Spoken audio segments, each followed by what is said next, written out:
Yo, yo, yo, DPS podcast, that's Damage Per Second podcast, back on a fantastic Friday night yet again, feeling all right. I am one of your hosts, SloMoBackSlap, here with another host in the background that y'all don't hear, but he talking and I can't hear myself talk, but Gaming Forte. You're good, bro. You're good, bro. Gaming Forte is here. Ramon Terrell is here. We look. We got some topics. All right. I feel like this past week was not a very strong week on gaming news, but you know, we gamers, so we're gonna talk about games as well as whatever the heck else is going on, or whatever the heck else people are super upset about for no reason. But let's get into it. Let's get into it. Ramon Terrell, how you been, sir? And what you been up to? What you been playing? Yo, happy Friday, everybody. Happy Friday to you, Slow-Mo, and Forte. Thank you. I'm doing all right. Doing all right. Just, as we were saying earlier, it's been, a bit of a busy day. And one of those days where you're doing a bunch of chores and then you squeeze in a little bit of gaming. And then the whole time you're gaming, you're like, should I be doing this right now? And then when you finish, you're like, I wonder if this was a mistake. That usually applies to those of us who are married. But been a great day. Not quite as smoky up here in Vancouver. So it's been sunny and pretty nice. And just trying my best to ignore the constant stream of dystopian news, gaming news, and whatnot. And that's about it for me. Cool. Forte, what you been up to? What you been playing? So installed Beast of Reincarnation. Played like the first. You too? Oh yeah, the first like hour of it. I haven't got a chance to really play it enough. You like it? I like it so far. I was looking forward to it. I mean, there's some things about it, but in general, it just, the thing that irritates me about this game though, it just reminds me that I'm like, I'm sorry, it made me just everything. I did not like it. It is definitely not living up to the expectations of what we saw. But it's Game Freak, so it's like I'm not even shocked. But it's also Game Freak, and I've never seen Game Freak actually show a game that looked decent. Visually, I had that Beast was of Reincarnation is kind of funny for me. Go ahead, sorry. No, so that it's like I got this love-hate with it. Like, it's not. We'll talk about. I know we'll probably talk about it, but no, it's not a topic. So go ahead and get your thoughts out on it. No, it's like. Is it better than a sandwich? It's not a sandwich. What you talking about? Here you go. We know you eating something. Don't pretend like you're not eating something. And then you always tell you eating something because your response is just like, what you mean? What you talking about? And it's just like I said, what's a sandwich? I didn't say anything. I didn't say I'm not eating. I said, what's a sandwich? What why are you talking and eating at the same time? I'm not. You're not? Mm-mm. Forte? Yes. You know what? No. See, somebody in the chat said, I wonder how Forte is going to annoy Slow-Mo today. And I said, no, I got Floyd Mayweather level defenses on. He's not going to annoy me. So you're not annoying me right now. It's not. Late. It's not. Already it's not. Annoyed. No, I'm not. You assume that you following your other co-host's lead by saying, is that sandwich good? And you saying, what you eating, Forte? And I'm saying, I'm not eating anything. Okay, but you said I'm eating, but I'm not. Let's discuss Beast of Reincarnation. What is your love-hate relationship with this? Oh, it's just the love-hate. It's not with the game. It's mostly with Game Freak. It's like, can we get a Pokemon game that looks this good? Can we get like at least something that looks more? I honestly don't think Nintendo gives them enough time to put together something visually. Dude, do you know the last? Okay, first of all, it's been. I think this. Did they make Pokopia? I don't think Game Freak made that. I thought they were the only developer to make Pokemon games. They're not. They got other devs. I don't think they made Pokopia. They didn't make that. Yeah, I don't think they.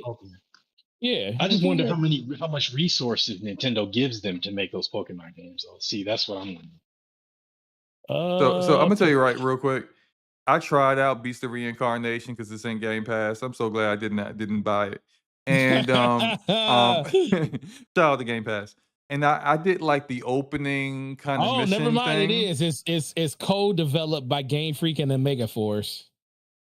I think Omega Force probably did the majority of the work. Yeah, Omega Force definitely did the majority of this work. Yeah, Beast of Reincarnation was not. I just found like it was kind of janky. It just felt like double A jank to me. Um, the combat was okay. I guess, and this is going to sound. I feel like some fake Japanese nerds are about to get upset with me. I was very low key annoyed that it was all in subtitles with no English dub, and I was like, wait a minute, I'm just supposed to read all this? And I'm not talking like I can't read. Clearly, I can read, right? But when I'm playing the video game, I don't want to be reading the subtitles while I could be looking at like the visuals. You know what I'm saying? You know how it is like when you're watching a TV show or a movie, playing the game, and there's like subtitles there, and it's like you're reading the subtitles and you have to focus at that part of the screen instead of looking at everything else. And I'm like, I just I mean, that was the one minor annoyance. It wasn't like that big a deal. But then just like I get into the gameplay and I'm just like, okay, the combat's okay, but it's not great. And then it's like the level design is very like Xbox 360, PS3 era. And I'm like, all right, bro. I may give it like 30 minutes, and I was like, man, let me get out of here. I don't know. Maybe this week I just was very short with games because I tried a lot of games this week for whatever reason, and I just none of them really stuck with me like that. Yeah, that's kind of how I looked at it. I played an hour and I was like, But are you going to stick and with it? Because I already uninstalled that bad. trying to think. I'd rather play. I don't know, man. Gears beta going on right now, so Think about your time. Man. I haven't Think even played about that your yet. time. I haven't played the Gears beta, but I haven't either. I heard that just having Game Pass. Okay, if you have Game Pass Ultimate, can you play it? So it's 3 ways you can get the beta. Game Pass Ultimate. Oh, okay. I can't play it. Yeah, Game Pass Ultimate. You get it now until the 10th. Pre-order the digital copy. You get it till the 10th. Go to a retailer and pre-order it, and you get a code on the receipt. Mm-hmm. And those are the 3 ways you can get it now. Okay. And then on August 13th, it opens for everybody until August 7th. Okay, all right. So like I'll install it this weekend and get into it. I didn't so I got some like I guess like slight misinformation. I was told that like it was just I should have this is up actually I don't even blame the person that said it. It's on me to get accurate information. So that's my bad. But like I thought you, you had to just I only knew the one thing about pre-ordering it. If you pre-ordered it, you could play it now and I thought it was I didn't look any further than that. I'm like, I'm not going to pre-order it because I don't see a purpose of pre-ordering anything unless there's some kind of reward for it. Getting into the beta is not enough for me. I'm playing the game day one, so whatever. So, but no, not that because I have Game Pass Ultimate is going to. I have access to it. Why not? So I'll do that. I saw some people playing the multiplayer, which I've never been really big on. Gears multiplayer. So I'm gonna skip that. I'm just going to do the campaign stuff. Whatever is available. Oh, I didn't know it actually has a campaign part that you can do. I thought it was just multiplayer. I think it does. It might. I don't know. I didn't look into it. I didn't honestly. Just to be completely honest, look at us, gaming podcast with no information. Listen, as much as listen. I know I'm just like you. When it comes to demos and stuff, for the most part, I don't really partake in them as much as I used to when I was younger. It's like now, it's like once you get older, it's like it seems like you have less time in the world, and most people don't understand that. So it's like I could just wait until the game comes out and play it then for the first time. So when somebody reminded me, they was like, "Oh yeah, actually customers called me. They was like, "Hey, when is can I go pick up my copy of Gears of War?" And I was like, "No, it doesn't come out till October." And he's like, "No, No, people are playing it September. right now." I mean, yeah, September. And I was like, "Yeah, September." And he was like, "Well, people are playing it right now." And I'm like, "Well, no, it says your pre-order doesn't come out till September." And then I looked it up and I was like, "Oh, the beta's going on." And I was like, "Yeah, I need to go home and play that at some point," because I didn't even think about it because I wasn't like wrapped around like the thoughts of saying I need to jump into this beta and play it so I can have it. Like I just wait till the game comes out at this point. Yeah. I will try. I will do because I know a lot of people are going to probably ask some opinions and stuff on it at some point. Right. Yeah. I'll go ahead and download it and give I'll it a have go. opinions about it next week because Yeah, me next week too. it's I think next week you'll be going into the open beta, which is the 13th, which is I think next Friday, isn't it? Oh no, that's next Thursday. Next Friday is the 14th.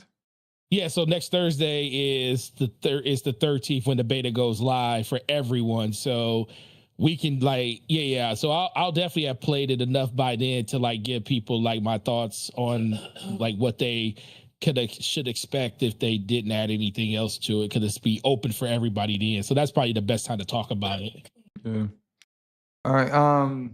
Anything else? What about you, SloMo? No, that's it for me. I just came from my band camp officially. The week is over. 9 to 9 every day, Monday through Friday this week. That's another reason why I just kind of been out of it. So today was the last day of band camp for her this year. Your daughter. My daughter. My the youngest daughter. way you said it before, it was just kind of like you're in band camp, you know? No. Well, no, I am because I was there taking pictures and donating and not donating and volunteering and stuff. So I definitely put my time in. Listen, my wife has said that is your responsibility. I was like, she said, "You are band dad. I will be track mom." I was like, "Okay, sounds good." But yeah, so a they nice did division of duties. It's cool. Yeah, exactly. So they did their the first part of their show like they did last year. They did it today, and I recorded it, and I'm gonna post it on X at some point. But yeah, it's just cool watching the whole week's worth of work just show up on the football field sometimes. So I'm kind of excited about that. But yeah, that's kind of been my week this whole week, and I'm actually glad it's over because I am tired, and I'm happy to sit here and talk games with you guys now. What about you, SloMo? What you been up to? What you been playing? Okay, Arcade just told us that we were both wrong, or maybe I was. Okay, you were right, I was wrong, and then I led you wrong. So it's October 6th for Gears 6. Right. I thought I Gears remember 6. seeing Gears. Yeah, I thought it was October. All right, so look. Dog, you know what's messed up? I wanted I instantly just acquiesced to SloMo because I didn't want to make a wave and just argue a fact. Because I said maybe I could be wrong. But the You moment ain't I know don't you do was that, right. You ain't know you was right. But no, the fact that I said October, I was like, I remember seeing October on that screen. But you said, you know what? I could be wrong. I do forget stuff sometimes. So I just let it go. I ain't even checked it. I ain't even fact check it to see. I was just SloMo was like, it's in September. I was like, oh, maybe it is in September. Here at DPS, our guns shoot accurately, but our gaming news information is not. Okay, so it's just we working on it. Okay, we're gonna get on track. We're gonna get on track. We don't live our lives in these news streets like that, like where people. Like, I mean, that's it. We should have accurate information. So that's on. Well, us. I did we'll get better. accurate information at first. It's SloMo just repealed it. So anyway, like I said, I've been playing. I've been trying a lot of games. I tried Beast of Reincarnation. Like I said, I didn't really care for it. Uninstalled it.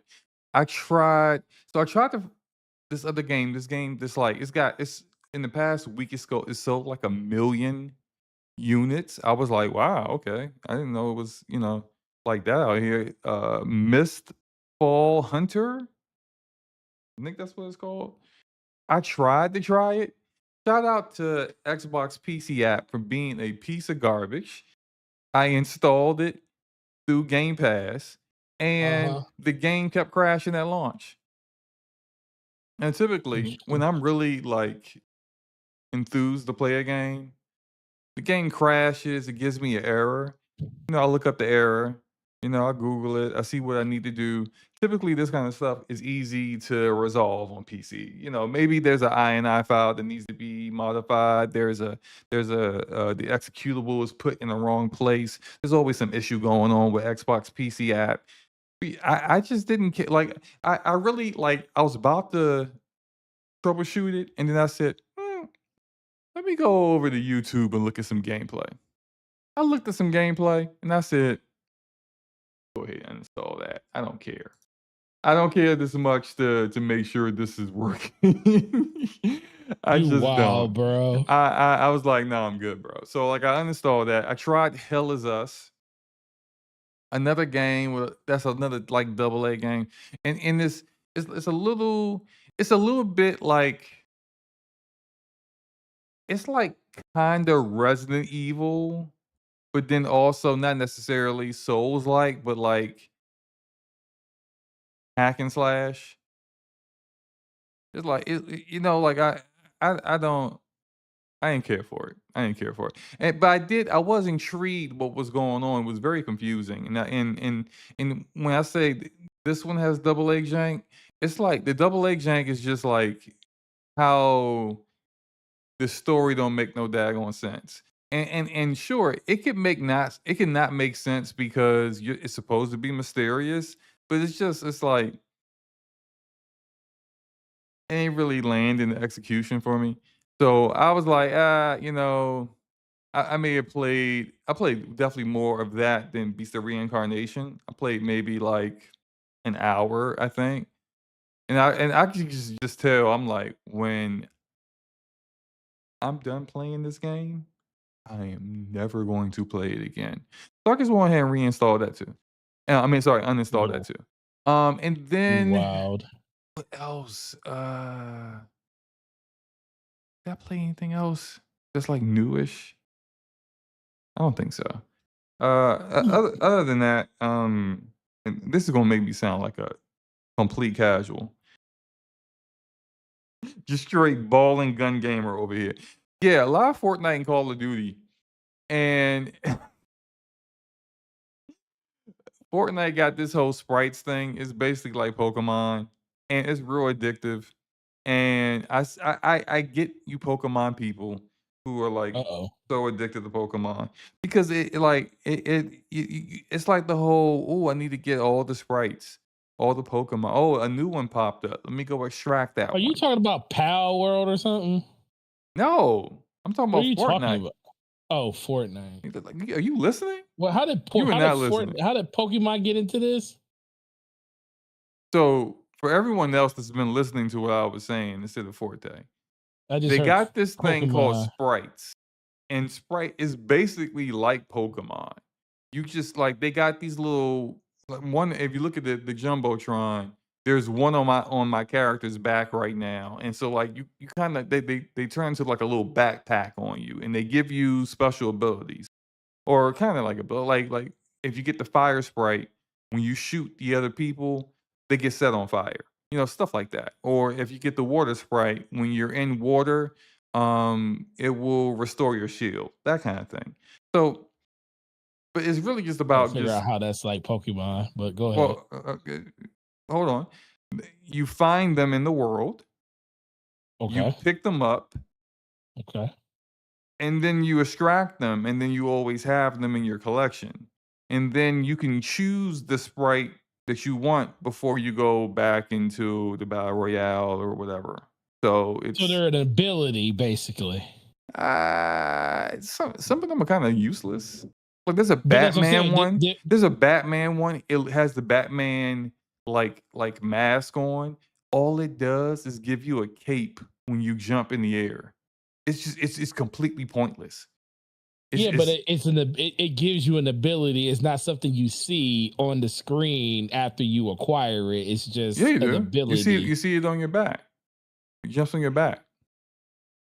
It's a backpack, Yeah, it literally. turns into like Oh. they be hopping around and you'll grab them and then they become a backpack. Yeah. Oh my god, I gotta see this. So yeah, I mean, it's I got like 20 at this point. My little nephew has like 69 pause of them, and I'm just like, dude, how are you? He only plays Fortnite. He's like 12, so it's just like, yeah, he Well, all there's he's over done this summer. 1,025 Pokemon, so Okay, it's not a competition, bro. So like, there's like I think a total of like 70. So he's like trying to get the last one. He's like, slow mo, if you get this last one, I will trade with you. I'm like, you can trade them? I had no idea. Like, I'm just completely lost. So you said you can trade them. I didn't know that was a thing, but apparently it is. Um, so yeah, yeah, I've been doing that. Call of Duty trash, as we all know. And trying to look up the other games I played. Oh yeah, I played High on Life 2. Oh, how you like it? I hate it. You I think the absolutely first one hate was it. better? Yeah, Oh, I heard it way was pretty better. bad. The first one's way better. It's funny, it's hilarious. I played like how much of this did I play? I don't know how much of it I played. I played enough to know I ain't gonna like it. That's why I did. So essentially, this one picks up like maybe a couple years after the first game, and like after the first game, you become this like famous bounty hunter, and everyone in the galaxy knows you and loves you and stuff, and you're super famous, and your sister is like crazy, she's a terrorist, and there's a bounty out for her now, and so then you got to like save her. And so you're trying to save her, but then other bounty hunters are going after her, and there's some stupid code. And the whole time I'm looking at this, I'm like, why is this giving me John Wick vibes? And so then, like, as you're saving her, you end up killing bounty hunters, and then now there's a bounty out for you. And I'm like, this is John Wick. This is like John Wick. Isn't that the plot of John Wick 2? I can't remember all of them. I'm fairly certain one of them John Wicks had a plot where there was a bounty out for him. It's whatever one that has Common in it. I'm pretty sure some people in the chat going to tell me which one it is. Whatever. I was just like, they just basically took the plot from a John Wick movie, and that's what and it's just like it's like this is not like the gunplay of the first one wasn't great, but it was so hilarious you just didn't care. And this one is just not as funny. So yeah, I wasn't too impressed with that. Um, Something I was impressed with. Um, Thank you, Sotness. Common is in part two. So it's John Wick 2. They took the plot from John Wick 2 to make High on Life 2. And I'm just like, bro, like that first game was so original and off the wall, and this is just like just not funny. So, anywho, something this might actually surprise you guys. I started playing a mobile game. Actually, that might not surprise you considering I've been playing nothing but like casual games lately. But anyway, I'm not playing it on a mobile phone though. I'm playing it on my Steam Deck. But Ubisoft and Massive came out with a Division mobile game. It's called The Division Resurgence.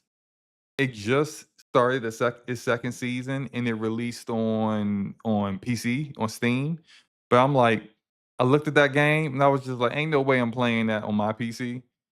Just because it's just like why. It- it's like I looked at the reviews of it and people Looking were at you like, complaining. what are you doing with me?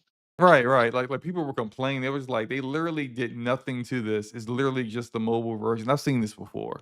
Like the solo leveling game, that's a mobile game, did the exact same thing. Where it's just like It's just the mobile version of the game on your PC. You go ahead and play that 5,000 frames per second for no reason. And especially considering the cutscenes are still in 480p locked at 480p resolution, like I refuse. So I'm playing it on my Steam Deck, and it's actually kind of fun. It really makes me wish there was a new Division game out. I kind of feel like because the way the story is set up, you're a first wave Division agent. So you were one of the Division agents that got completely curb stomped in New York before the first game started, which is with the second wave. If anyone cares about the lore, no one really cares, but fine. And but you got put into a coma or something, and so you completely missed all the events of the first game, and then now you're in New York just doing stuff, I guess. I don't know. And it's Just doing stuff. do what? Now you're just doing stuff. I don't know. Yeah, I mean, look, it's just so random. It's just like they're like, hey, you're awake now after everyone's saved. So there's like other factions to fight, but they're not as important as the ones that were already killed by your other division agents. But it's just like it's new division content, so I'm with it. And I kind of just guess I kind of missed the division a little bit. But yeah, I've been doing that. And it's look, it's a free game. It's got all that microtransaction crap in it. I'm not spending no money. I refuse. So I'm just kind of doing what I can that's free until I can't do the free stuff no more, and then I'm a peace out on it. But that's just kind of where I'm You at with talking that right peace now. out on it. Yeah, I always do that. That's how you do the MiHoYo games, like Genshin Impact and all the games your daughter likes. All those games, I will play them until I can't get any further without spending money.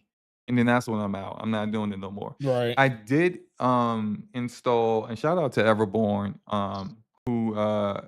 who hit me to this game, but also kind of not shout out to him. I haven't played it yet, and I told him if this game sucks because I spent money on it, I am going to call him at 3 a.m. and send him a "Hey Big Head" message and hope his wife sees it. Yeah, message. So because No, if this wow. game sucks, I'm definitely going to blame him for it. But it's a game called Dragon Sword. Oh, And I saw him playing that, and I put it in my wish list. yeah, it's like one of those. It's like Genshin Impact, right? But Oh, it oh doesn't. man. But here's the thing. He got Hold on, disappointed. hold on. You might like this part. It's like Genshin Impact, Okay.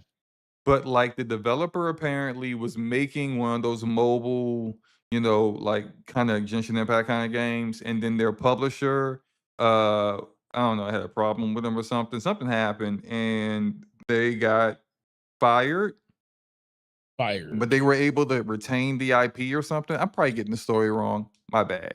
But anyway, they changed it from a gotcha game to just a regular single player game with all that stuff in it. And so Hmm.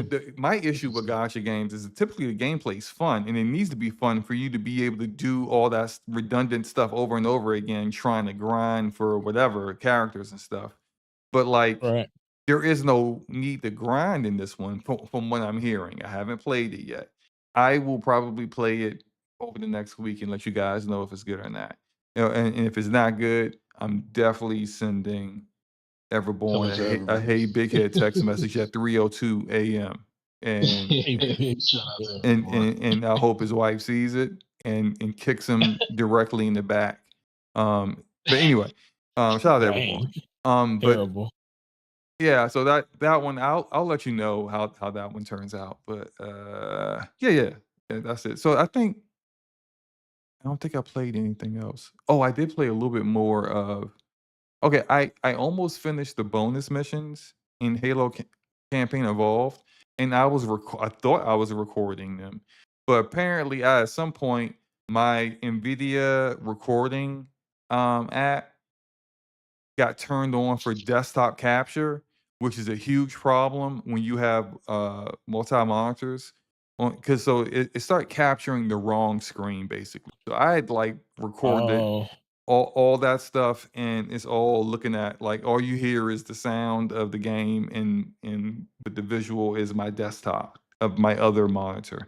So I didn't oh, that realize that sucks. Yeah, I didn't realize that until today, and so I recorded myself doing the first mission, um, of the actual main campaign, since I didn't get anything else, so, yeah. Other than that, like, That's I haven't really been playing anything else. I do wanna I more things. I know I've been talking for a minute, my Well, bad. Um, I want to ask because it seems like we're all in the same boat, but I want you to finish what you were saying. 'Cause I want to ask you a question before we start everything. But go ahead. okay, 2 things. Um, Nintendo did a Fire Emblem, Fortune's Weave Direct this week. I went out, I forgot to make it a topic, but it probably shouldn't even need to be a topic because I'm the only one that cares. The two of you don't really play Oh, I Fire Emblem pre-ordered like it. that. Oh, never mind. Dang. Did you see the direct? I did. What were your thoughts? First of all, I was like, "Yo, this looks fire." Mhm. I Mhm. was like, "This look." I was like, "I'm not even into Fire Emblem like that," but I saw that direct. I was like, "Brother." I was like, "This looks great," and you don't have to have like really like partaked in the series to like jump in on this one. Is like one of the things I like the most, but it actually is making me want to go back and play the three houses and I don't know if I You do. I should. have to, do you think well, I know I'm gonna I play three don't think you houses. need to What play about a 3 gauge? houses to understand what's going. Oh my gosh, what just happened there? Whoops, let me fix that.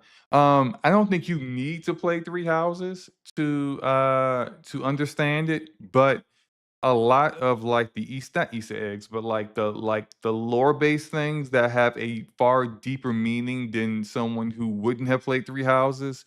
A lot of that stuff you'll have a greater idea of, and you'll have a good understanding of how the game plays, and it won't be so, like, difficult your first time through it. So, Yeah. I think you should, Yeah, but I'm definitely after seeing that, I was like, yeah, I'm gonna have to, at least get used to like kind of the combat and everything. And so it's gonna make me wanna I'm gonna go back. I was actually looking on the Switch and seeing how much it was just to get the digital because it's not a Three Houses is not an easy game to find on a cartridge. Oh, really? No, it's I like have sold that. out I have that. everywhere. Um, Okay. yeah, I have it on on physical. That's one of the very few games I've bought on physical in the past few years. Um, Yeah. and yeah, it stays inside my Switch because I Oh play yeah, I that. bet. Everything else I have is digital, and that's the only one I have that's physical, and that's the only one I play for the most part. On my Switch too, I only play Three Houses, Cyberpunk, and Hades One. That's all I play on my Switch 2 right now. And but no, I freaking loved it.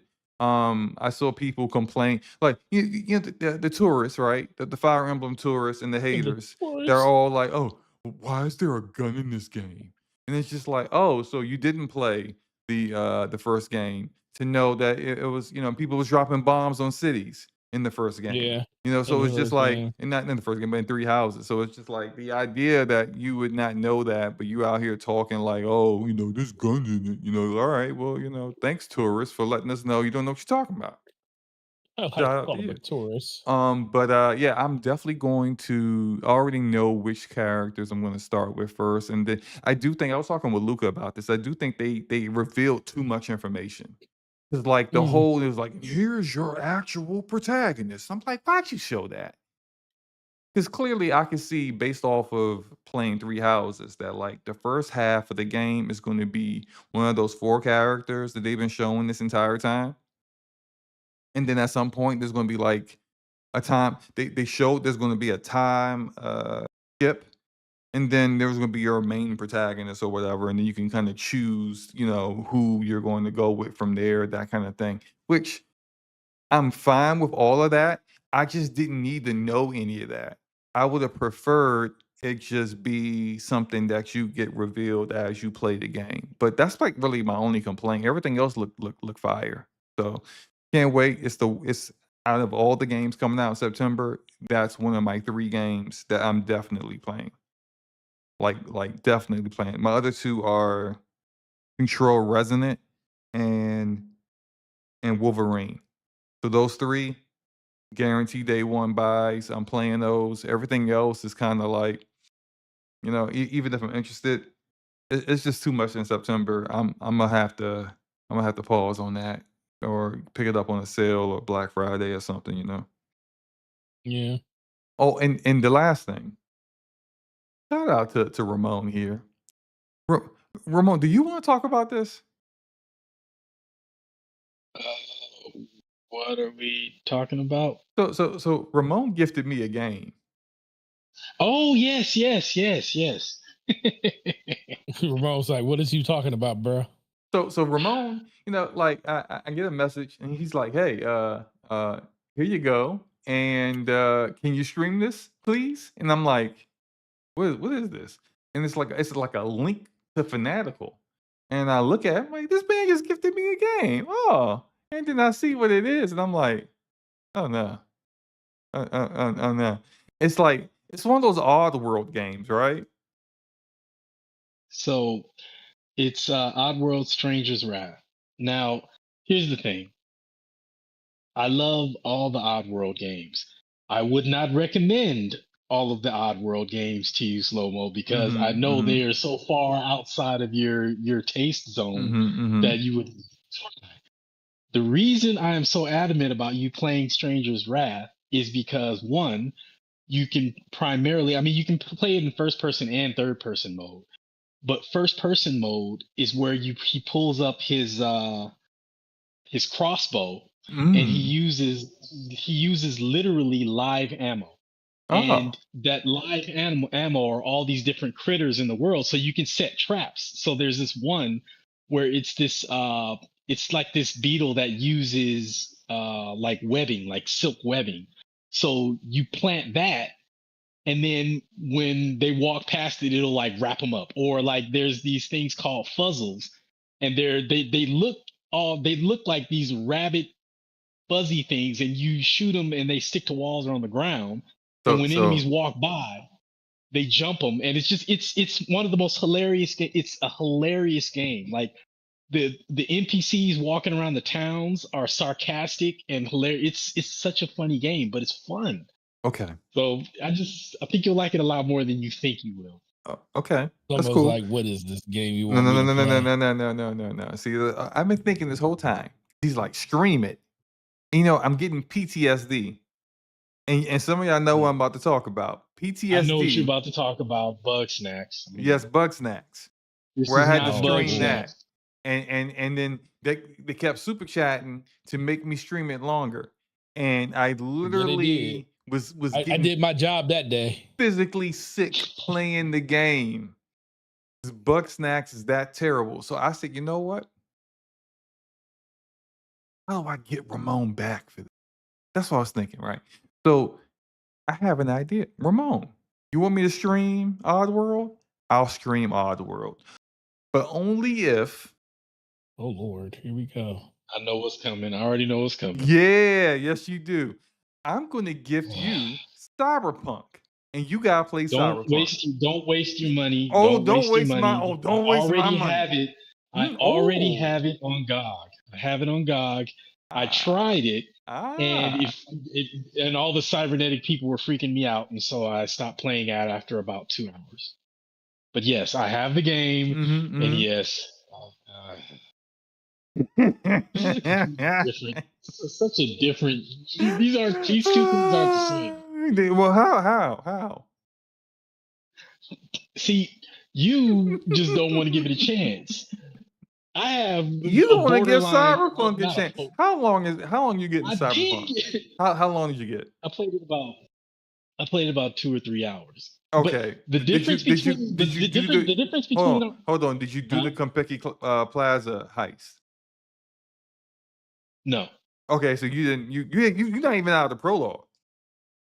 dude. What I'm trying to tell you is, I was walking around and I saw everybody walking around with all these parts and all freaked out with all these mechanical parts and everything, and it freaked me out. And I was like, I tapped out.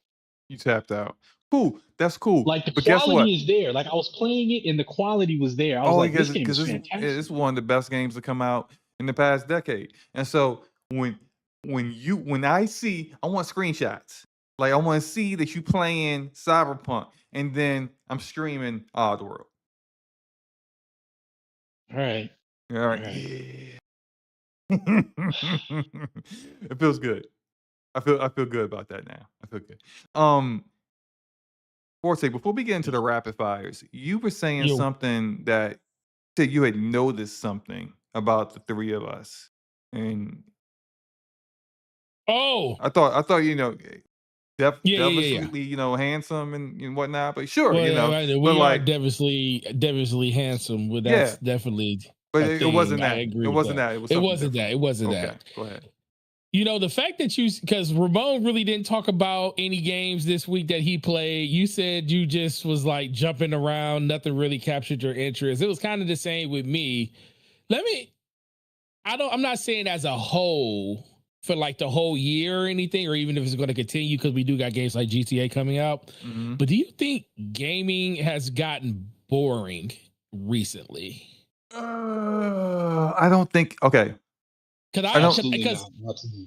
Not to Go, me. okay, yeah, go. Yeah, I Okay. would definitely want to because I've been hearing this around, and I'm not saying that's the case for us. Hmm. But just the fact that we really haven't, and it could just be the week. Like my week was crazy because of outside the stuff that was gaming. Then you had your stuff. Then No, it's not Ramon, it. It's not it. I'm gonna tell you right what? now. Yeah, what was it for you? Okay, what do you think it We're is? old. We're old. I think that too. I We think that's we are part of it old too. men, Yep. and I can admit that I'm old now. You know what I'm saying? I my knees don't work the way they used to. I used to make fun of my knees and everything. Oh, Slomo got that bum knee. I really do have a bum knee now. Like when y'all made that joke back in like 2019, that wasn't true. Now, yeah, I go on my morning walks. I used to run. I used to run every day. Now, Hmm. nah, running ain't my speed no more. I do a walk. I do a nice speed walk. I can speed walk with the best of them. And so I'm speed walking, and I noticed today, I'm like, man, what's up with my right knee? That I can't even do a speed walk without my Wow. without my right knee messing with me. So look, we getting Hmm. old, but outside of that, right? I want to provide some balance to that, but go ahead. Yeah. Go Okay, ahead. I, Go I I ahead, think Simone. I think we have played so many games Hmm. that at this point now, you know how like movie critics all they do is watch movies. And so Yeah. a well done Seen movie, everything. yeah, a well done movie to them is just like, oh, this again, this same old plot again. Right. Oh, I know what's going to happen here. Oh, yeah, he's going to betray everyone. Clearly, he is. He's got that look in his eye, and it's like Right. you need to check out, bro. You've been seeing too many movies. Everyone else, like the audience, it's like one of those things on Rotten Tomatoes where the audience gives it like a 98% fresh, but the critics give it like a 47%. There, go touch some grass and stop watching movies because you just can't like the process. It's something that Christopher Nolan said recently about with the Odyssey, where he was saying people think that because you can identify the trope does that it's not being used correctly. And what I mean Right. by all that is that like maybe this It's doesn't jaded. apply It's to too jaded. Ramon. Yeah, we're a little jaded. You and I are just like we've been playing so many games, and I think at this point when you play so many games that do the same things, is whether it's executed well or not, you're just kind of tired of it. And so you maybe need Yeah. something, and maybe that's why I play so many different games this past week because I'm looking for something that's different Yeah. and it's not the same. Like I'm not saying Beast of Reincarnation sucks. I ain't playing it though.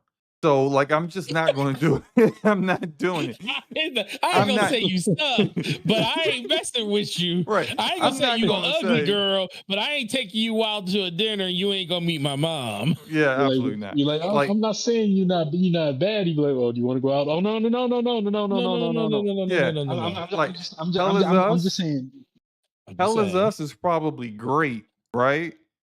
Not for me though. It ain't great for me. So all I'm looking forward to right now, handful of games for the rest of the year.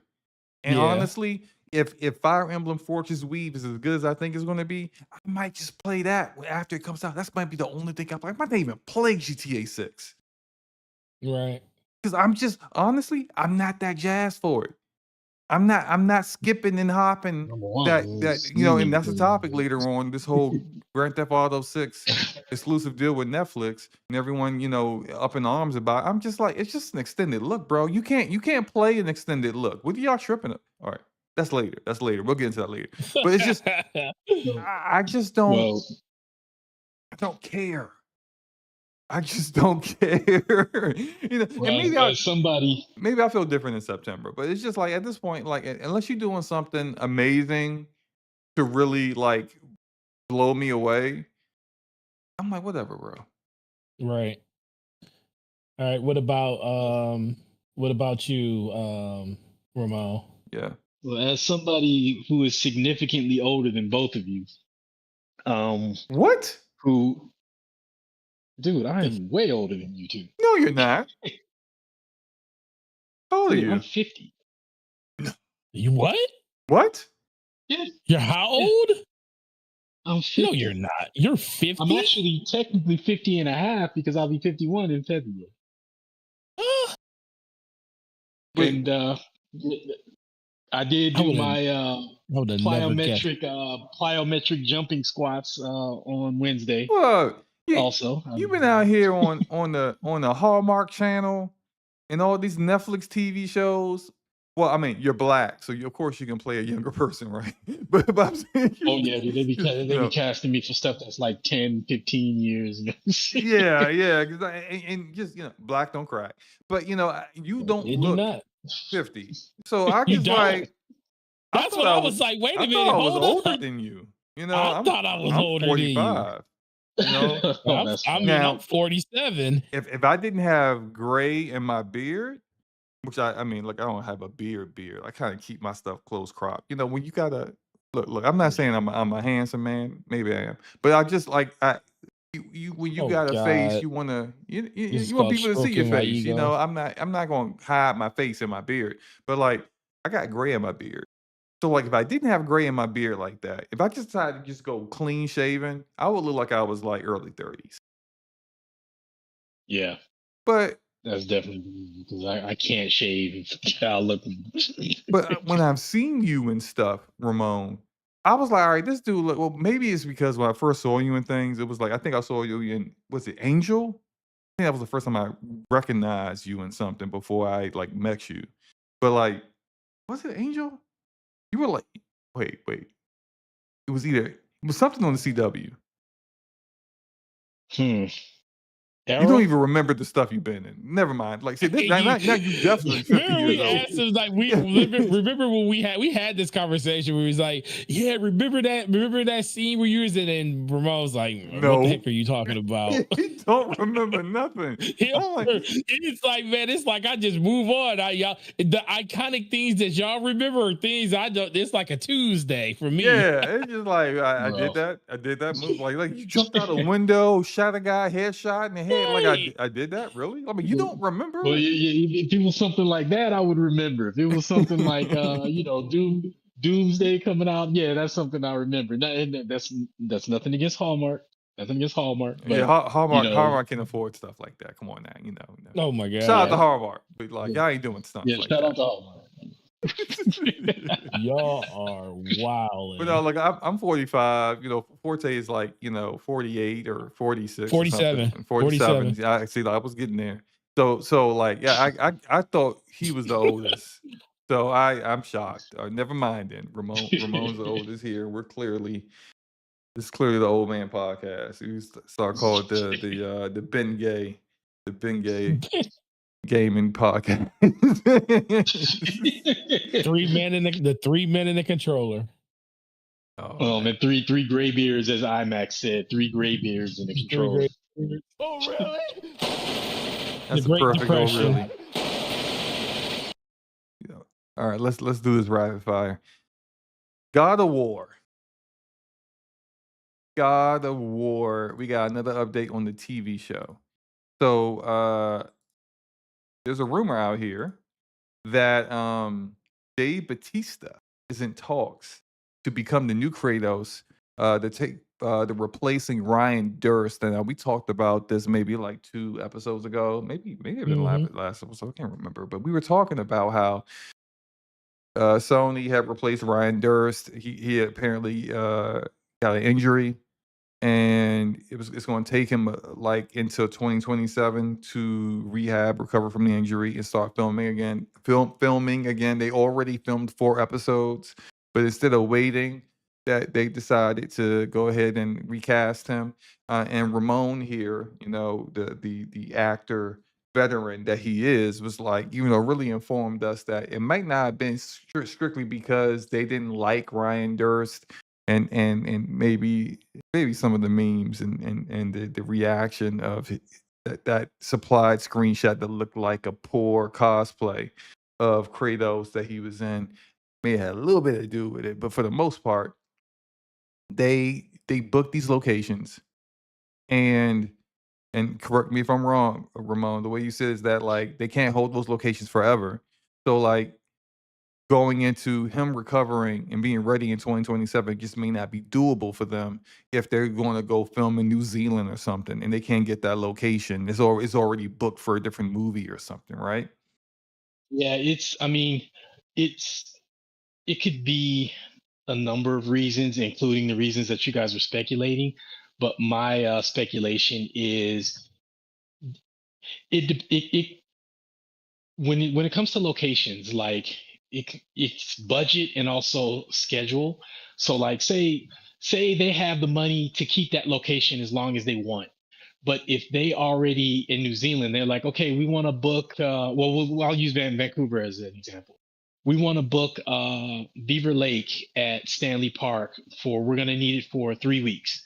And they say, okay. And then the next production comes in behind them later on, and they're like, hey, we want to book Beaver Lake. And then, Stanley Park, administration is like, okay, well, it's booked up for 3 weeks from this date to this date. They're like, okay, well, we'll take that the 2 days after that. And then we want it for a month. So, even if they have all the money in the world to hold these locations, if another production has it booked behind them, then they can't hold it either. You know Right. what I It's mean?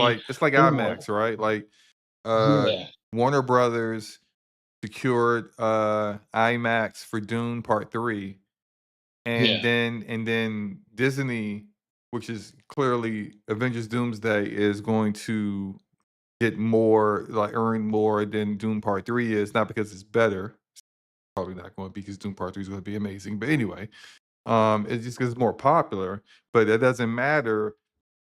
Warner Brothers already booked IMAX for those dates. And so Disney can't get IMAX for Avengers Doomsday in December when it comes out because of that. And so, it's just like, if it's booked, it's yeah. booked. Makes a lot of sense. But yeah, some additional information outside of Batista potentially taking over as Kratos. It looks That's gonna like be they interesting. also are going to recast Atreus, the kid that was Oh man. uh uh Oh, cast to do Atreus. It looks like, and they're doing a cast. This has been revealed because they're doing a casting call. Um all this stuff is mm, coming out from Deadline, so I guess Deadline is pretty legit. I guess they can be I don't know. I guess they can be trusted. But the casting call is looking for an older actor of like the age of like 14 to 17 years old, whereas previously they were looking for like 9 to 12. which So is right in his age range in the first game. is it? I can't remember how old he Yeah, was in the first game. in the first game, he's somewhere in the range of, I would say, probably between 9 and 12. Okay, so He's then little in the first game. he is. But if they're doing, I'd give him 10 to 12 in the first game. that sounds about right. But if they've decided, because look, those first 4 episodes are basically junk now, because Oh gosh. Hurst is getting recast. He's the main character. Clearly, you can't just keep. Maybe you could keep the scenes that didn't feature him in it, but it's probably so few of them that it doesn't really Yeah. matter, right? But if you're already going to do that, I don't know, maybe the kid that they had before was a sorry actor. I don't know, and they were just like, God dang. since we already got to Yeah, do it's all their this over opportunity. again, now that we know who can do the role and who can't, let's recast him too. Since we already out here recasting people. And like you mentioned before, they got people that has already auditioned for these roles. They could just go through down the list and see who's still available. Like if you had like 10 kids that were in your like final group and this one kid didn't work out, you can just go to the other 9 and be like, okay, well, this guy looks a little older, or maybe we just want older, period, because we're gonna start applying some of the stuff that happened in Ragnarok as well as what happened in the first game as well. I don't know. Well, I guess we'll see. I Forte, feel this on a personal. say again. Go. Yeah, I feel this on a personal level. I'll tell you in a minute. Go ahead. All right, Forte, big God of War fan over here. What are your thoughts about all this? So you want to know my honest opinion? Yes, honest opinion. My honest opinion is I could care less because I'm boycotting Sony on everything that they have. I don't care. Okay.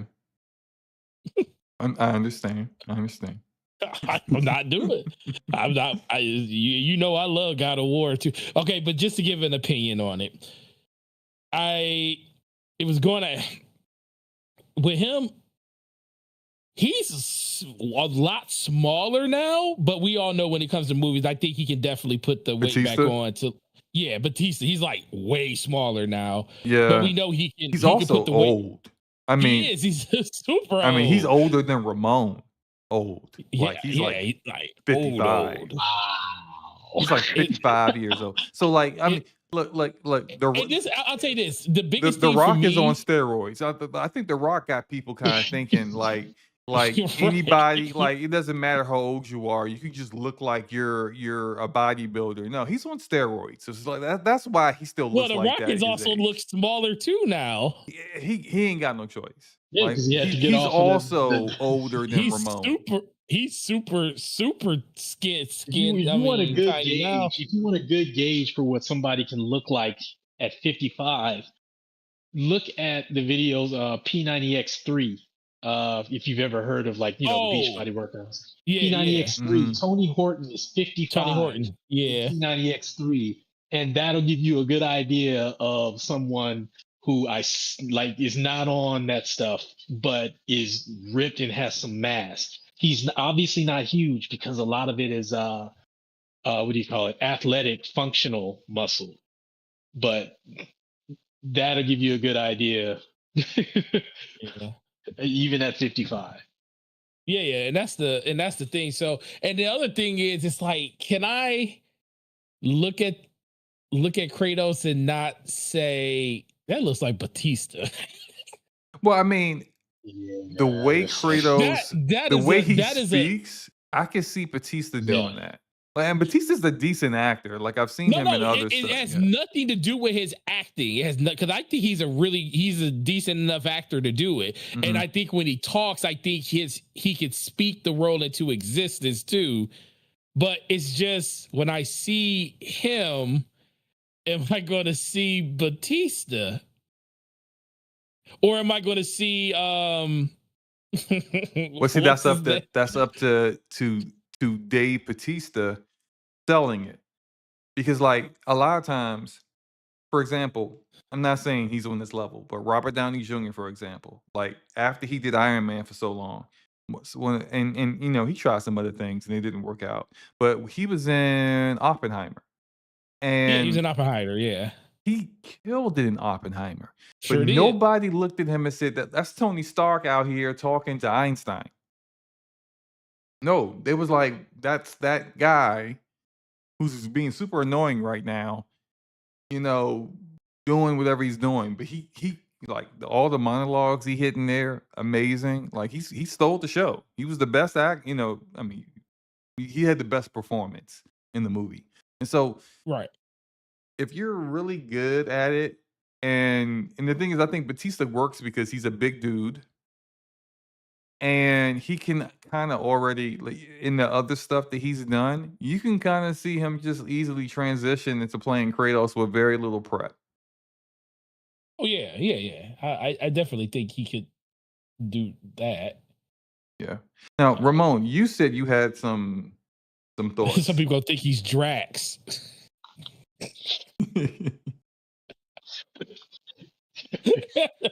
That's kind of true. You trade one painted face for another. Well, he's definitely used to being in the makeup chair for hours and getting full body paint. Right, right. Yeah. Yeah, he could definitely sit there long enough to do it. And yeah, I think it's a good move. I mean, who else are you going to get on short notice like that? And I think this will probably be the best move for it. But in general, like I said, it's nothing to do with the acting, nothing to do with just the way he'll speak as Kratos. I don't know. I think what you just said about Robert is kind of a fair comparison. It's just, I don't know, man. It's like, it'll be nice to see him play a huge, dangerous character and not be made into a joke. But I think I also think this is a thing too. It's like Batista, and it took The Rock a while to get to this point where the people that saw him as The Rock when he first started doing movies, and then the better he got at doing movies, then it just became like, I mean, you still called him The Rock because that's he had to do roles that didn't require. So like when he first started, he did Scorpion King. It was like an action role. And then he did The Rundown, another action role. He did Walking Tall, which was somewhat of an action role as well. And then he did, I think Game Plan was after that. I think, but then he did Gridiron Gang, which was like, Gridiron Gang. He played a coach. He had a cameo in Star Trek. Yep. He did? Yep. Oh, he did. Yeah, he did. But then he also did, I forgot what was the name of it? It was like with John Travolta, I think. It was like a movie about like actors or something and producers. But like he played I know what you're talking about. It was because Cedric the Entertainer, I think, was in it too. Yeah. It was a comedy. It was a comedy. Yeah. And he played a completely different character. And so like that's when people said, okay, now I'm not saying The Rock's a good actor. Kind of mediocre. But he's good enough that like he's been able to, of course, make, be multiple years the highest earning actor in Hollywood. And I do think he's kind of been pigeonholed into, or maybe he's pigeonholed himself because he's got his own production company. He chooses what he wants. So he's been doing kind of like easy stuff. And up until what was the last movie he did that he got Oscar nominations for? It was he played a MMA fighter. Oh, I know what you're talking about. I can't think of the name of it, but I know what you're talking about. Yeah, but like it's the Smashing Machine. That's it, the Smashing Machine, which is still kind of down his alley because he's a former wrestler. But at the same time, a lot of those scenes were really difficult because there's a lot of emotions going on, and he had to speak differently. He had to like really kind of emulate the way that actual guy used to speak. And then he had all those scenes with his girlfriend's wife or whatever it was, where it was like it was very emotional, emotion packed. So it's long story short, I think Batista can handle this because like Kratos is I forgot Batista was in freaking Dune. I forgot. Yeah, he plays Beast Raban. Which I mean, he's barely in it. So it's he's just barely whatever. in it, but I forgot. I was like Dune, and I was like, oh yeah, he is in Dune. Yeah. But I mean, all right, Ramon, you said there was something you had to say about this. Oh yeah, you did. Yeah, just that I felt it on a personal level, and the reason I say that is because, like, when you said that the kid got recast, so just walk with me real quick.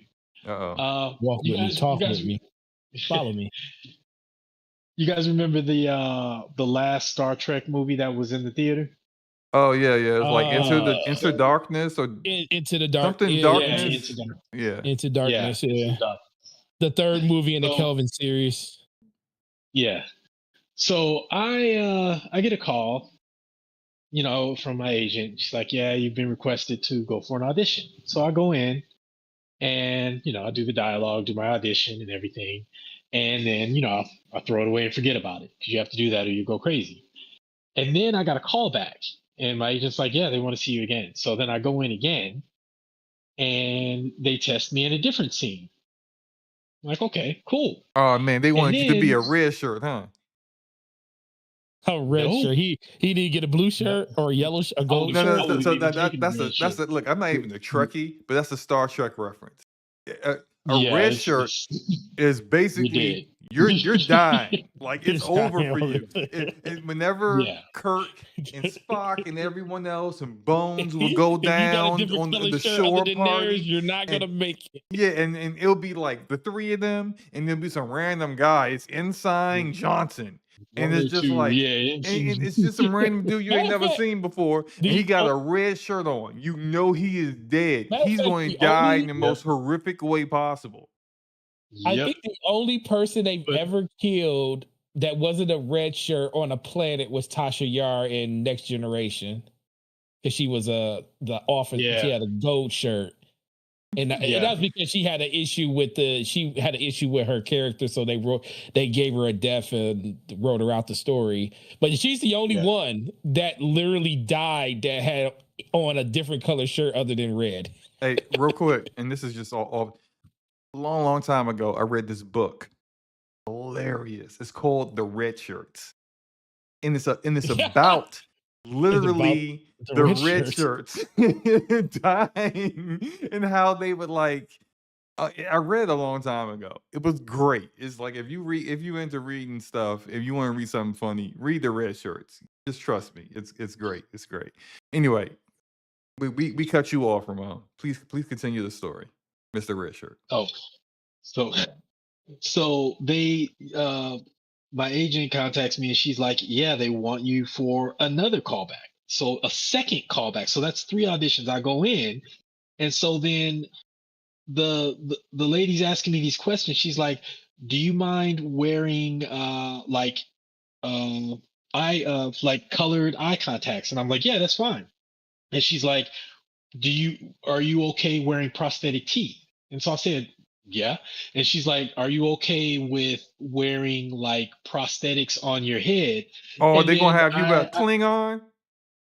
so I told the lady, I was like, I would. You remember Bernie Hudson? Wait, is it or from Ghostbusters, the black dude? Is it Yeah, Ernie Hudson. Er- Ernie Ernie Hudson. Hudson? Yeah. When he's like, "Look, as long as the check is good, I'll believe anything you say." Well, I modified that. Like, "Look, if I get cast in this, I will wear anything you say."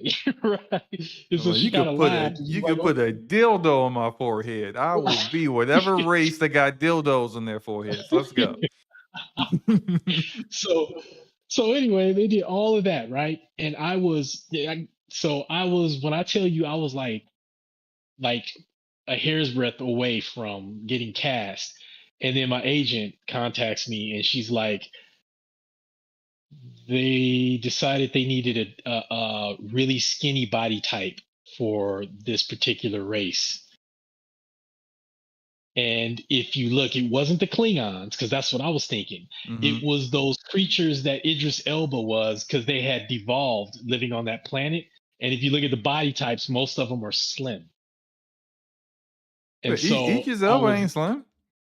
no, Idris Elba is not slim, but if you look at the rest of them, they're not huge. Yeah, And so I guess they apparently, were just like, I mean, Idris could be. He's like, we just want Idris Elba because in the he's movie, so we just don't care if yeah, he's exactly, right? yeah. Yeah, so I drove home screaming in the car. People were looking at me like I was crazy. And as bad as I felt, a friend of mine I was talking to, she was like, "Yo, I'm gonna help you feel better." And I was like, "I doubt it." She's like, "No, I'm gonna help you feel better." And so I said, "Okay." She said, I got cast in a prominent role in this movie, right opposite having a conversation with one of the stars of the movie. Like her and her agent cracking the champagne, everything. She got cast 3 months before they went to camera. About 6 weeks later, her agent calls her. She's like, I am so sorry. They decided to eliminate that role. Dang.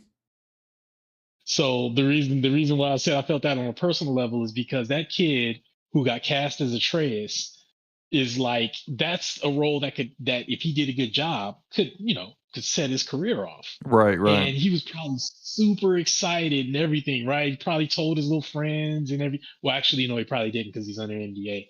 Mhm. But you know what I mean? And then to have that taken away, like I know firsthand what it feels like. And that wasn't even anything like the role that kid had.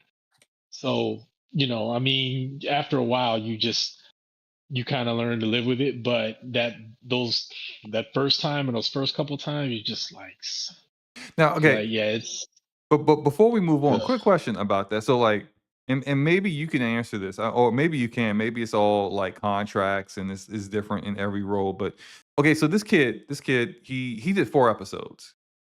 We know he did Yeah. 4 episodes. So that's what they said Ryan Durst did before he got injured. So this kid did 4 episodes as Atreus. Could he like use that unused footage as like a resume builder? So like let's say he wants to be Oh, like cast on in a demo reel? like yeah, like a demo reel, right? Like, hey, look, I got recast. They wanted someone older. But look, this is the work I did in that God of War TV show. Could he use that? Could he be like, hey, can I get like this episode 2? That's actually a good question, and I don't know. Mm. Like one would hope you could, but um, I couldn't. I couldn't tell you. Like if they ever, yeah, I don't know. That's a really good question. Like I would hope for his sake that he could, assuming he Yeah, did a good job. Like, right, right. but I don't know. I don't know. That's a good question. Because I'm just thinking like in sports, and this is the one thing I can really kind of somewhat apply to. Back in the day, one of my friends was like a fringe NBA player, and I used to help train him because at the time I was like a kind of like a somewhat of a like a physical trainer, and I we used to do all these like basketball drills. I was always making sure like I my job was to make sure that like when he would go to tryouts or he would go to anything or like we would show up to, especially in the DMV area that we live, like it's a lot of like NBA players will go to certain places, go to certain schools, and you get to really show yourself off to like people who are just in the off season trying to work out and other things like that. So like he would have like one of our other friends would record stuff, and especially if like say like a actual NBA player shows up. Yeah, if my boy dunks on him or crosses him up, we definitely got that recorded. Like there were things that like we would try to like show off. So we would have like tapes that he would like, and this is back when he was even still trying to. We would do this back when he was still trying to go to different like colleges and play. And so you get stuff put on file so that people can see how good Yeah. you really are instead of just like, oh, well, yeah, I played over here. Here are my stats, kind of thing. And then I guess when it comes to Yeah. acting, I just thought maybe that would be something similar, but Well, you know, it's the same, but I don't know about footage that was like if your role was cut, because like your demo reel, if you're an actor with no credits, your demo reel basically is whatever was recorded in your acting classes or mhm, whatever you recorded yourself to show, hey, I can do this, which doesn't carry much weight. But once you actually book credits that are aired, then your demo reel consists of clips of stuff that you were on TV. So gotcha. so it's the same, but with regard to this situation, I would hope that would be the case, but um, I think I think he might still at least get the credit on IMDb because he did book the role and he did do the job. It's just that he was cut from it. So, but Yeah, I they think they he would wanted the still older at least guy. have it on his. If it really Yeah, was, they looked at it and was like, "This just doesn't work for a kid that looks this young, yeah, so we need to get a older kid," and it wasn't that like, "Oh, like, the kid's really not good at, like, emoting and showing, that he can actually do this. Maybe he's just not mature as an actor yet," kinda thing. Then I think he'll probably be fine. Like, he'll probably go get something else, as well, if 'cause, he like, booked he's that, young. if he booked that once, yeah. Well, if he booked that role to begin with, then I would like to think that the kid's got some chops because Atreus does a lot more acting than Kratos in terms of emotional range and everything. Mhm. So the kid's acting chops has in a lot of ways has to be stronger than Kratos because Right, right. he's Because he's he's Kratos has seen a gotta be lot of all different. stoic and yeah, yeah. I feel you. But the funny thing about Kratos though is I say that, but it's going to be, you know what? Actually, I take that back. I take back what I just said because one of the hardest things I find in acting is projecting your feelings without saying a word and without throwing it all in your face. Like, I'm mad. This is my face. I'm mad. What a skill in acting, one of the most difficult acting skills is, so there's a thing called moment before. And what the moment before is, so when a scene happens, you have to construct what happened before your scene starts.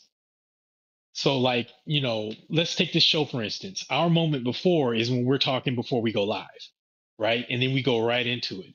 So, but in a scene, the moment before is okay, say like, they're on the boat and they're not talking to each other. What's your moment before? The director might give you the direction, but your moment before is we just had an argument. He talked back to me and I told him to get back in his place. That's my moment before. So then what you're doing is you have to take what that feels like. And if you're a parent, like say you SloMo and Forte, your parents. So say like if you're both actors and you're doing a scene where you're angry, like but it's just like a boiling, like it's an inner anger or it's a stoic anger.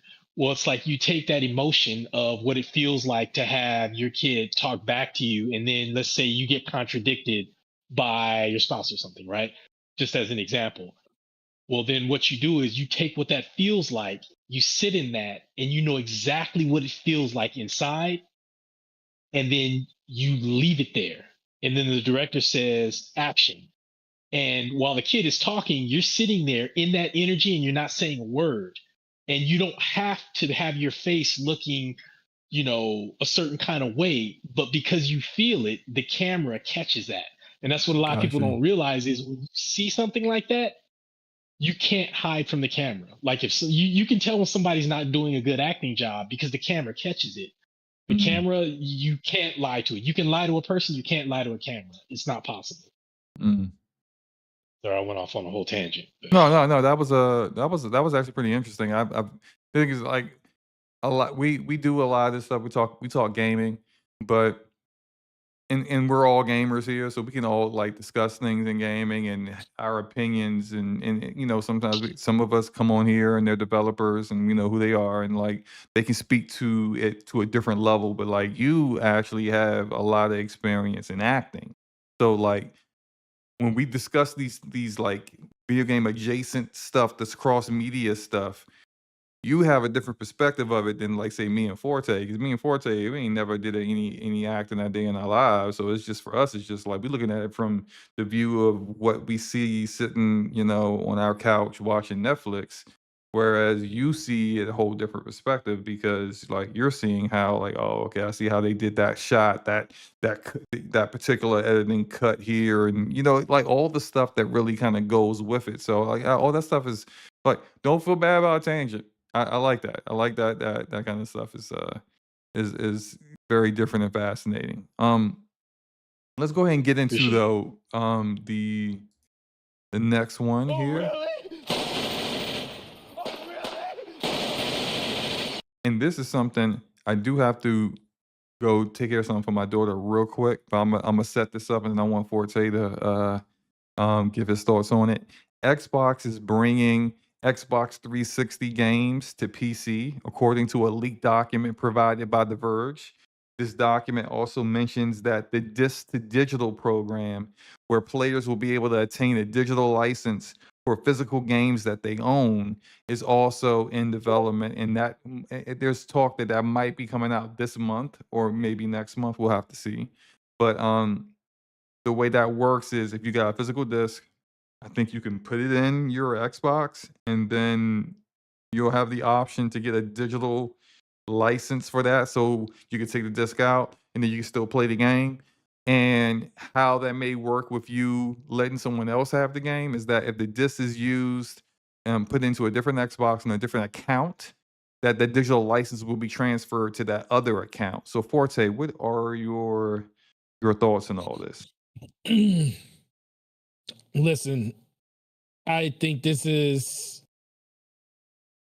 the next evolution when it comes to digital rights and stuff. I mean, it's not full ownership because you still if you buy something, but then again, I take it back. It is kind of still full ownership. It's probably the best of both worlds because if you buy a physical copy of something that you put into your console, even if you don't have the disc anymore, you still own it. But if you give it to somebody else and they install it, it's basically like you transferring the license to that person to be able to use it, or vice versa. So it's just crazy how Microsoft and Xbox can come up with some really good consumer facing things that are really beneficial to not just gaming in general, but just overall people's appealing to the things that they want.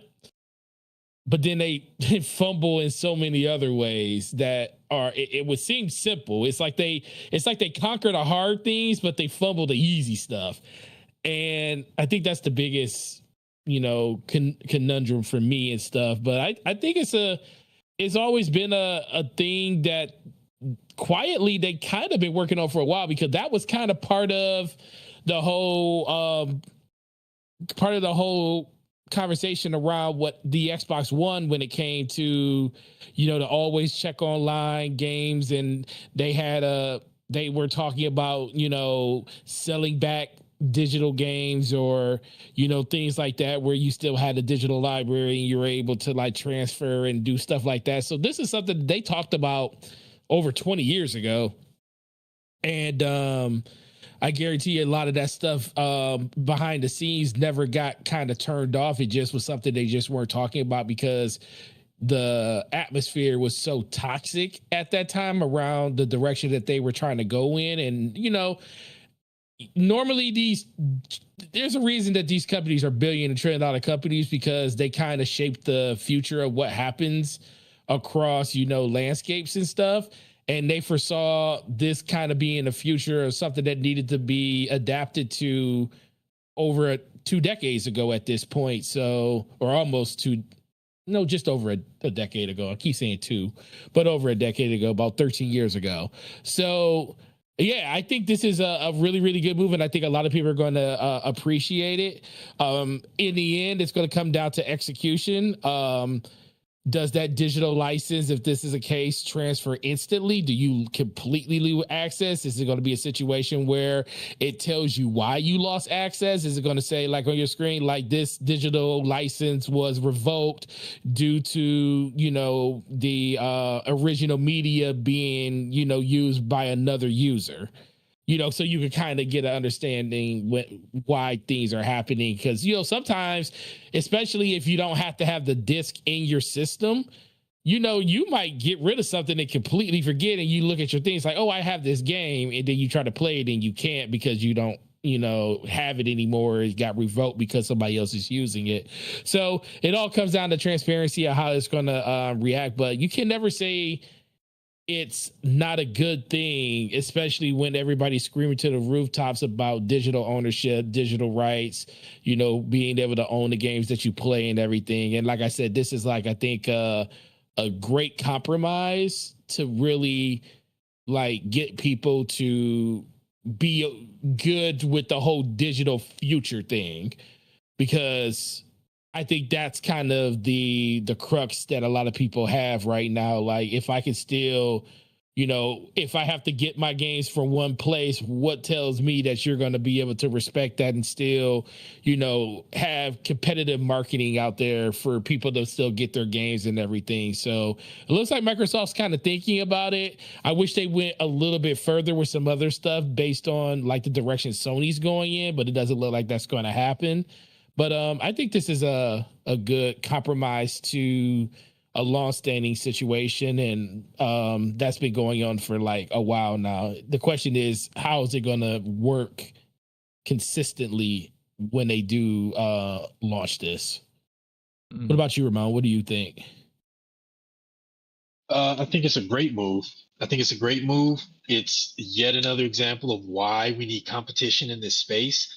Because if Xbox was a stronger player, this alone would be so much like egg in Sony's face. It's so, but I mean, that aside, I think it's a fantastic idea. I love that they're doing this. There's nothing but good that, can come out of this from what I see so far.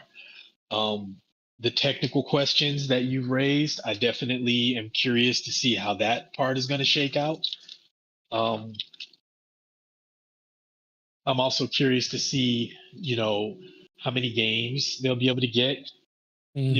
Part of the naive part of me wishes that Forza Horizon 1, 2, and 3 could be in that list, because I would like to have those games again, but because of the licensed music, I mean, well, I guess if you have the disc, then maybe you could do it, in which case I'd have to hunt down those discs again, and then of course get the disc drive and yada yada yada. But no, I think it's an exciting thing. I'm also curious how well it's going to work, because Right. On PC, some of those 360 PS 360 era games don't necessarily work as well as they could.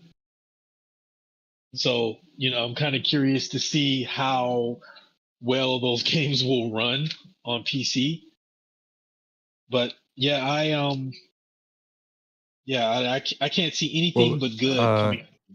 if the Xbox, so they start this kind of started like last month with some, like, I think it was like 4 original Xbox games were available to be played on PC. And if that is any indication to it, more than likely it's not like you're going to get like a PC version of a game that was never released on PC. It's going to be emulated, and you're looking at like whatever performance that game was at when it came out before is going to be similar. I think you may be able to change with make play around with the resolutions a little bit, but as far as frame rate goes, like, just because you're playing on more powerful hardware doesn't mean that you're going to get like more actual performance. Like, I think I think maybe all 4 of those games they first released were like just at 30 FPS, which I don't really have a problem with that, because it's not like it's a native PC game. If it was natively like put on PC, but it's like locked to 30 FPS, then that's an issue. But if you're playing something that's for example, let's say Gears of War 2, but it's the Xbox 360 version. I remember if that ran at 60 or not. But whatever frame rate that Epic locked that to back in the day, that's the frame rate you get for this now. Well, I mean, you would much rather want to play a remake of Gears 2. But it is what it is. Like, that's what you played it at when you were playing it back in the day. If it's Knights of the Old Republic, although why would you play that version of the game instead of the PC version that's like $2 on Steam or something? But those kind are kind of like how the performance is going to be. I don't really seem to have a problem with that. Just is if you bought the game, you got access to it. That's how it would play if you were still playing it on the Xbox console. Then that's what you got. Yeah, I see nothing but good coming from it. Like, yeah, I mean, Right. it's if the choice given if the choice is between 30 frames per second on a non-native PC emulation or not playing it at all, I'll take that. You know, Yeah, I yeah. agree. Yeah, As for it's a great myself, engine. I'm glad that this is going to be an option because clearly we know Xbox was not going to have physical media. We've known this for a while. So they've been not necessarily skipping any kind of smoke that like PlayStation's getting. I think it's just that people expected this from Xbox versus people didn't expect that from well, some people didn't expect that from PlayStation, and that's why them giving up on physical media has pissed so many people off. Also, it's way more people playing PlayStation, Xbox. So, Hmm. but I think this is at least they're giving an option here, and I think if Sony is smart, they will emulate this because clearly they're not going to do physical media anymore. But at least this gives an option for people who did have those games physically to be able to still play those games in the future when they move on to hardware that doesn't have a Blu-ray drive. Uh, I'll like to see how this eventually plays out, and once it is fully rolled out, I expect there to be some kind of issues, right? Um, but I mean, at least there is an option here. At least there's something, some leeway. That there's some progress being made. But I don't think this is where it needs to end. Like there's like getting true digital ownership of the games that you bought is where people need to continue to keep pushing these platforms at. And just like a digital license is like, okay, whatever, but like a license, as we all know, a license can be revoked for whatever reason. Xbox actually got, I don't know if they got sued. Yeah, someone took them to court, and I think it was Brazil over losing access to their digital library. So it's just like these things should not be a thing. If you if you spent full price on a game, not even full price, whatever the price was, if it was on sale, if it was $30, $50, 40, whatever, $70, freaking $100 for GTA 6, you spent your money on that, you should own it. And just having a digital license that can be revoked at any time is just not good enough. And so they are losing their, well, I would say their shields to protect them from actually giving you true ownership by removing physical media. They've told regulators they've used it as a defense to hey, look, we don't have to give them a digital license. We don't have to open this up, digital sales up to more storefronts. You could just buy the game physically. Well, now you can't no more. So now like that kind of defense doesn't fly. And in regards to Sony explicitly saying, "Oh yeah, we're going to give it to more storefronts." Like I don't like leaving that to you, if that makes sense. I don't like leaving that to Sony because more than likely they're going to choose the storefronts they want to choose. And I think that they're more than likely be choosing the storefronts that are going to kind of work with them. Hey, we'll allow you to sell our games digitally, but you got to agree to not put your games on sale just because your digital licenses aren't moving units the way your physical games didn't move units. That kind of thing. So it's like when things go on sale, that it's still basically Sony controlling the marketplace. If things don't go on sale until Sony wants to put them on sale, that's a problem. Like it should be if Walmart bought 500 copies of a game, even if it's not even PlayStation's game, then Walmart should be able to say, "Hey, these we've only sold 50 of this 500. It's not selling. Let's put it on sale for $10. And that should have nothing to do with Sony because Walmart's already spent money on this. They bought those keys. They can do whatever the heck they want with them. Now, clearly, all that is just kind of speculation, but I think it's speculation that could have real chances to be reality when Sony announces we're not doing physical media anymore. We're going to allow other storefronts to have the digital keys now too. Like it's almost like And you're that is so trying disingenuous. to stop a opportunity for people to make sure you do this correctly by offering to give something that people you already knew people wanted. And when you do that ahead of time, I kind of distrust you and think that there's some plans you have with that isn't exactly how people believe it to be. Go ahead, Ramon. You were about to say something. No, it says and it's disingenuous also because they say, well, you'll still be able to buy, the codes at the store and this and that. It's like, okay, so the choice that we have is to get in our car, drive to the store, buy a digital code, go home, enter the digital code, play our game, or we just turn on our console and buy the game. Or I Like mean, they know. well no, those digital codes also like even at GameStop, like you don't have to go to Forte's store to buy the digital code. You'll be able to do that on GameStop's website. The same way you can do it on Okay, but Walmart's on website, GameStop's Target's website, that's website. still, Yeah. but that's still an extra step.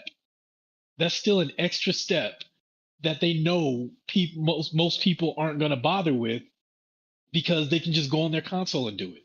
The only way that extra step would make sense is like what you were saying, where Walmart and GameStop can sell the game for cheaper. Put it on like a 10 or 15%, like Green Man and yada yada yada. Hmm. And what makes me nervous about that is, so let's say that's the case where you can buy a digital key from GameStop and Walmart. And let's say, GameStop and Walmart are like, man, nobody's going to buy keys from us because if we're the same price, they'll just turn it on, buy it straight from their console or from the app. Right. So, we need to sell this at a 10% discount or something, assuming they get the keys, whatever their margin is. Like PlayStation is obviously going to be cognizant of that. And what I doubt they're going to sell a brandly, freshly new minted Wolverine for 10 or 15% off to combat that. So what's their plan for that? And whatever their plan is for that, I doubt we'll like it. Yeah. And Maybe that's I'm why I feel crazy. like it's cool you think that's enough, Sony. But I would much rather it's kinda like how when it comes to just any business in any industry, they much rather regulate themselves than have the government regulate them, but that's because they wanna take advantage of people. Because all they care about is making money. So, instead, like, it's nice that you think that you can do that on your own, but, of course, you're a corporation. I don't trust you. I will much Hmm. rather there be laws put into place to make sure, even though you have the willingness to do this on your own, I'm going to make sure that you're doing this the right way, so that there is no other way around it. And I think that's just a better way of going about it. And since you've already offered, then you've already taken steps to make sure it's done right. And that's the monkey's paw because anytime the government, having the government's attention on this is always a double-edged sword. Yeah. Like just like with during the ABK trials and everything. I remember I was talking to Eric Jackson about it. Shout out to E. And we're just like, dude, the last thing we want is like mainstream government and mainstream entities taking a look at gaming and saying, oh, let's take a closer look at that. It always comes at a cost. Now, I agree that the government is going to have to do something regulatory. I doubt it's going to happen within the next. I doubt it'll happen easily within the next 2 years because if that would happen easily within the next 2 years, we wouldn't have the RAM prices we're having right now because Yeah. that would have been prevented.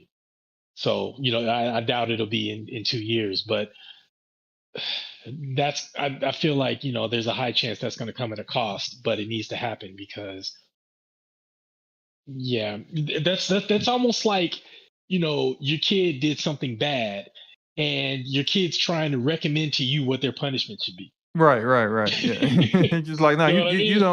don't. I appreciate you trying, but no, I got this. This is what your punishment is. Am Exactly. I gonna be lenient because you offered something? No, no. It is what it is. It's just I think we're in interesting times, but I think that this is why I was telling people, like this all the boycotting and like we're not going to let's do a blackout. Like none of that stuff matters. They're not giving you physical media anymore. You just push past that. What you really want to do is this is where you get your public officials involved. Because what you don't want is the ESA, which is funded by publishers and platforms, to be telling your congressman what's what. Because their version of what this is about is going to be slanted in a way that benefits them. You want to be informing them. You want to be putting your efforts towards making sure they understand that this doesn't work for the consumer. And if you want to get some cool points with the consumer, then you fight for the consumer rights in this case to make sure that these corporations are doing things correctly. That's Or you all. stand on business and don't support. Well, I mean, you could do that too, but you're still not going to get like I'm saying, like the end Oh, result of I this is know. that you're Yeah, not yeah, getting yeah. physical media, but you could get digital rights Yeah. to the games Yeah. that you own. Yep. So You that's sure And the can. thing is you have people like, two things can be true at the same time. You can be absolutely furious at PlayStation, but still game on PlayStation because it's your primary hobby, it's your primary platform. You have thousands of dollars in that library, so it's like you're not going to give up gaming, They and said you might not have the money. No, they no, no. Don't get me wrong. Don't they get me gave you wrong. middle finger. Guess what that's what that middle finger meant to me. I don't need to buy your stuff no more. I can go to PC. No, and I'm right there with you. Like the only difference with me is I do plan to play their last couple of games that are available physically. I'm just going to buy it from the secondhand market so they don't get any of my money leading up to PS6, and then I'll see whatever I Oh, yeah, see yeah. during PS6. But I'm also, No, that's different. I'm No, that's different. primarily I on agree with PC. that.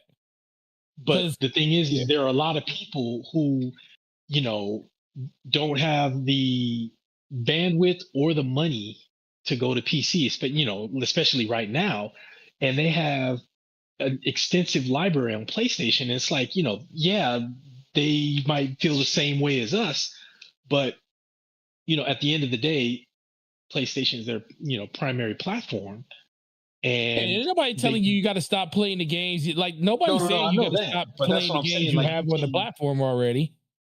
yeah, yeah, but Because that's I what I'm don't saying. Like you can, disagree with what you just said. Because like you said, this is the biggest thing. It's unfair to say people should stop supporting the platform that they're playing on because they are deeply woven into it when it comes to that. But the other side of that is I don't have to give the money to you when Wolverine comes. I'm gonna play Wolverine. I just ain't giving PlayStation money for Wolverine. yeah, So I'll wait till yeah, I'll give somebody trade. somebody else I'll who wait can. till somebody trades it in, and then I'll get it at the secondhand market where that money is not. I can still enjoy your money's already game. spent. Yep, I can. Yep, Yep, the money's money's already already spent. spent. I can enjoy the game off somebody else's dime because I'm not giving you no more money. And guess what? When you finally go to this all future digital system, future that you want to do, when not even PlayStation 6, when 2028 comes, because this is the thing that really irritates me the most about it. They sold people PS5s with the promise, with a disk drive and everything, that basically by them selling you a disk drive, they're telling you that they're supporting physical media throughout the lifespan of the PS5.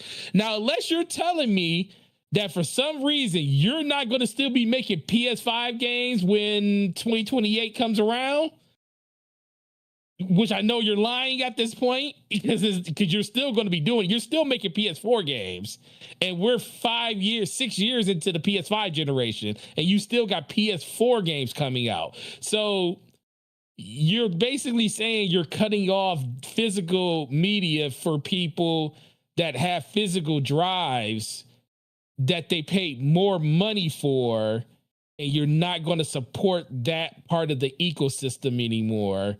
So when 2028 comes, I just won't buy anything else on PlayStation no more. Now, up until that point, it is what it is. I'll still buy stuff on the secondhand market. But once I can't buy games physically no more, and get around the fact that I can just wait for somebody else to buy it and I can just buy it secondhand, then I'm done with the PlayStation platform. I just won't support it anymore at that point. You know, if I got to miss some great games, like, you know, after this latest God of War comes out, if the next one that they do after that is digital only, which it most likely will, because it'll be after that date, then my time with God of War kind of be over, unless it comes to PC. But I agree with that part. If you can, no one can tell somebody that they can't, you know, because some people, yeah, as much as we talk, gaming is not just a hobby to people anymore. It's like a lifestyle. So a lot of people, you know, find escapism inside of gaming and stuff. So you don't want to take that away. But we don't have to give you our money up front. I can let some other simp do that, and then I can still play your games without giving you a dime later. And that's how I'm going to operate. I don't expect everybody to operate that way, but I'm with SloMo. They're not going to bring it back because they're basically telling you to your face that we don't believe that you're not going to support us. And that that to me is like a middle finger among all middle fingers. You know, actually, it's to go off of something you just said when you said they told you. That's the funny thing. And shout out to Game Logic, because he covered it in his show Rounding Off Infinity. They didn't even, like, a lot of people were saying, you know, PlayStation responds to backlash, blah blah blah. They didn't respond to it. To nothing. That earnings call, no. That earnings call, she wasn't talking to us. She was talking to them. Talking to investors. So yeah. Officially, she's talking to investors. So officially, they still haven't said anything. Yeah, you're not important enough to this. And they did radio silence. Clearly, they saw the backlash. They went radio silent on social media for like 4 or 5 days. When they came back, it was only due to like marketing that they'd already been paid to do. So it was like a fight stick or something like that. That that was like stick out the gate. Yeah, which if I am the company that paid to have PlayStation endorse my fight stick, I want my money back. Because instead of people looking at my fight stick and wanting to buy my fight stick, all the comments was like, "Oh, is this a digital fight stick or is this a physical fight stick?" You know, Right. like all the comments is talking about the screw up you made, pissing your community off with physical games, and I paid you to market my product, and ain't nobody giving a damn about my product. I want my money back, Sony. So like all that aside, they only started speaking again when they needed to because they had been paid by other companies to do so. They still haven't addressed y'all because as far as they're concerned, you PlayStation gamers don't matter. You guys that are running your mouth, I'm done with this, I'm done with that. They're like, all right, bet I call your bluff. Because I see you still got GTA 6 reserved, pre-ordered. So whatever, bro. You still got Wolverine pre-ordered. Whatever, bro. You went on ahead and pre-ordered God of War Laffy as soon as it was available. Whatever, bro. You keep talking all that talk, but until you walk it, I'm going to do whatever I want. And that's how they going to roll on y'all until y'all do differently. Preach. That's all. Thank you. That's That's how all it's I've been always saying. going to be. I've said this from like none of these platforms care about y'all. None of them. Xbox, Nintendo, PlayStation. You are a dollar sign. You're not a person. You're not a human being. You are you actually are you're a product as well as a consumer. You're a product because they sell data on the things that you play. They gather statistics on the stuff the kind of games that you play, what you do in those games, and they sell that data to companies that used to do telemarketing, but now they don't. They know that you just want to hang up on them. So instead, they just go to places like Microsoft and be like, "Hey, what's your Bing data say on the people whether they like Pepsi or Coke or not?" And they'll give them that information. That's why when you answer that question as you're trying to get Bing rewards, you're just giving them the data. You are a product. Yeah, Not it's just a you. We commodity. all are. We all are, right? But it's just You they know what don't see you as someone who, when you get angry about things, about how they treat you, they don't see anything that you're saying as, things that to take under advisement until you actually do something about it. For example, Xbox doubles the price of Game Pass over the course of 2 years. People unsubscribed. And when people In unsubscribed, mass. that was when they said, "Oh, we lost Yup. millions of subscribers. Strivers. Change this. That maybe we should lower the price because Change this this. isn't working for us." See, We're when you hit bleeding them in the wallet, worse. so when they do something about it. When you don't hit them in the wallet and you continue to pre-order things and you continue to say, "Hey, look, hey, I'm not gonna get that. I'm not gonna get this game. I was going, but I can't miss GTA 6." They got you. They Yep. they, They they got got you. the only people who stand on business are PC gamers. Mm-hmm. They the only ones that stand because it's almost as if they get like a perverse excitement Pleasure. out of humbling corporations Yeah. like PlayStation thought they could treat PC gamers the way they treat the PlayStation community with And Helldivers 2, and they found they got differently. educated. They got Like educated. They found out. yeah, and Yep. now like they just don't put everything on PC no They took more their toys because back. They yeah, took the because toys. They took their toys back. your games don't sell over there. Um, you when a community stands on business, that's your only recourse. But the thing is And that there's another they know you're not, so it's whatever. It is what it is. side to this too that you know in terms of I don't know, like we won't know the ramifications until like several years later. But one of the industry has kind of caught up with PlayStations in terms of games. And what I mean by that is Uncharted 1 to 4. There was nothing like that. The Last of Us 1 and 2. I mean, well, the Last of Us, well, 1 especially, but 2 also. I mean, those still kind of stand on their own. But like, you know, a lot of games coming out by third party publishers are to the point where they're just as good as first party PlayStation games.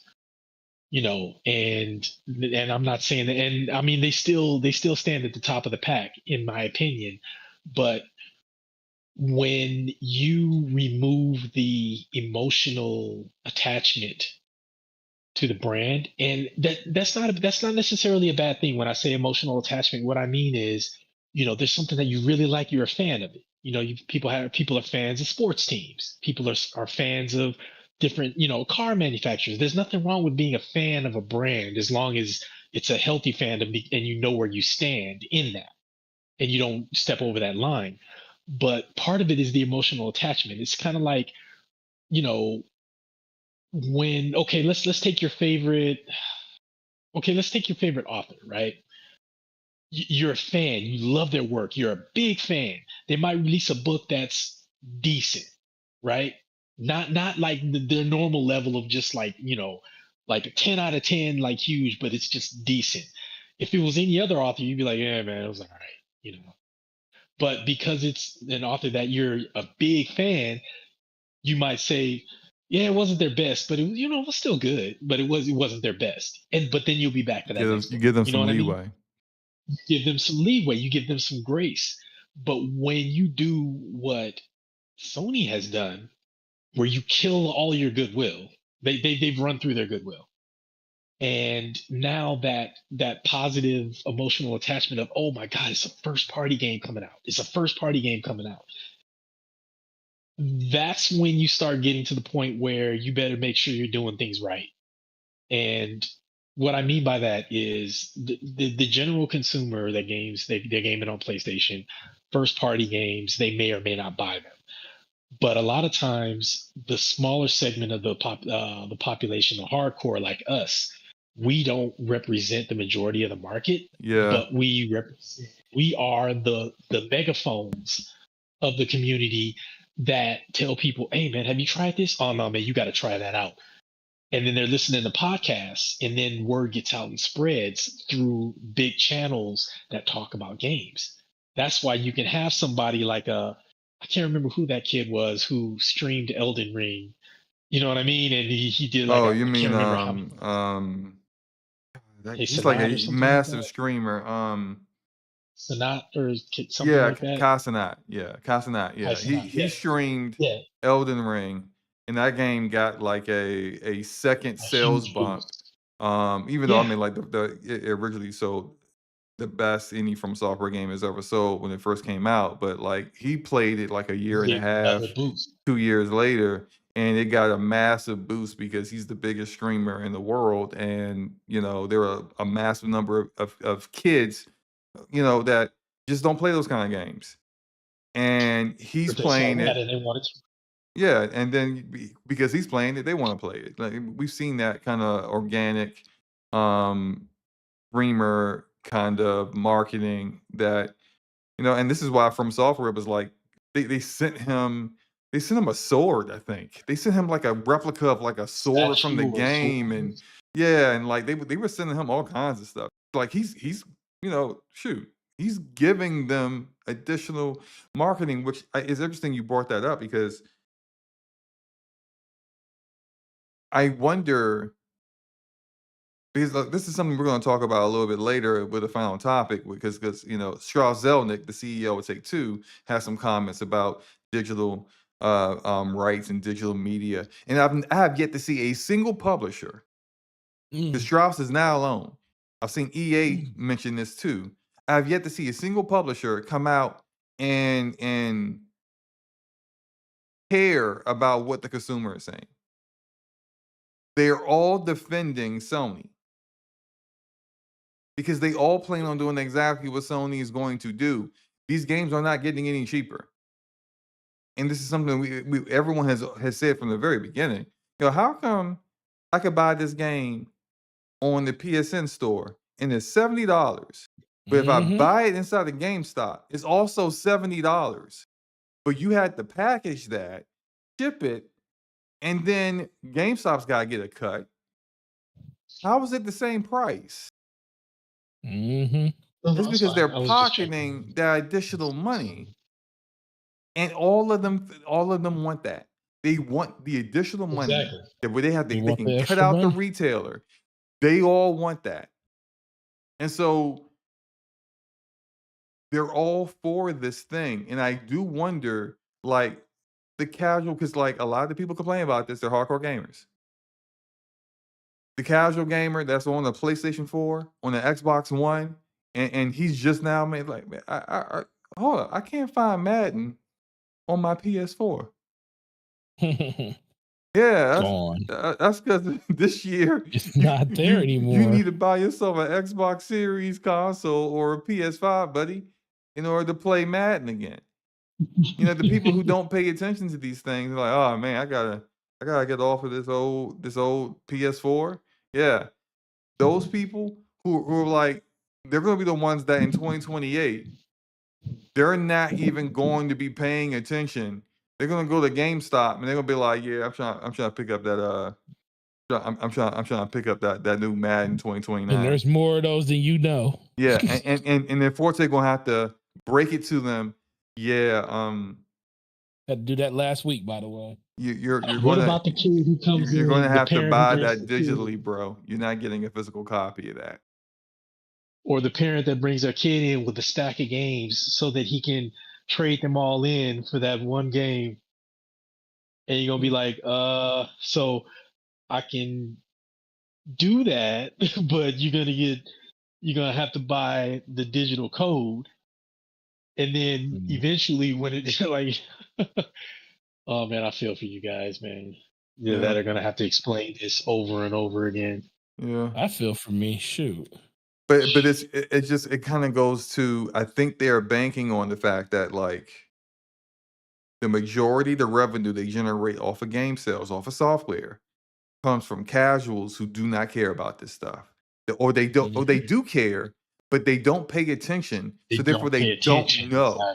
Exactly. And so what they're banking on is that by the time the majority realize it, it's too late.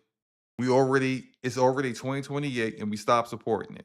And we've shut down the facilities and the logistics and infrastructure that we put in place for these things. And there's no going back because it actually costs us way more money to restart these things than to continue on with what we're doing. And so they're hoping that a lot of these people are just not paying attention the same way they didn't decide to buy a PS5 until 6 years after it launched. And it's because they had no choice because the games that they care about are no longer supported on the hardware that they currently have. And so it is up to the hardcore community to galvanize these people because these are the ones that they care about. They do not care about you. They care about your cousin who couldn't tell you the difference between Uncharted and The Last of Us. But he could definitely tell you about all the changes that happened in the playground between last year's NBA 2K and this year's NBA 2K. That's the guy that they care about because that's the guy that's spending $100 on this year's NBA 2K, and they're gonna spend another $200 or $300 on VC to make sure his character don't get dogged out on the playground. And that person is way more. This is going to hurt for some people. That person is a way more valuable customer than you are. Even though they may play one game a year, on average, we know the average gamer is only buying 2 games a year. And if that dude is spending over $300 on VC and the game itself, he's spending more. He's spending more money in revenue than you are. Did you see the document that they? Did you see the document that they showed during their earnings report that physical media and digital media sales of first party games is being dwarfed by just microtransactions across third party? Yeah. Like it's literally it's like double. Like we're talking about all of Sony's physical sales and digital sales of first party games. It was like I think it was like $176 million or something, or $1 billion or something like that, or $1 million or whatever they added. And then it was like 276. It was almost double. Forte Ramon, what is Xbox's most valuable IPs right now? There are 2 of them. Where are their most valuable IPs right now? Sea of Thieves and Forza Horizon. Forza Horizon. Nope. And you talking about the most value? No, their IPs or you just on their platform? ABK. ABK. Nope. Roblox. No, they don't own Roblox. They don't own Roblox.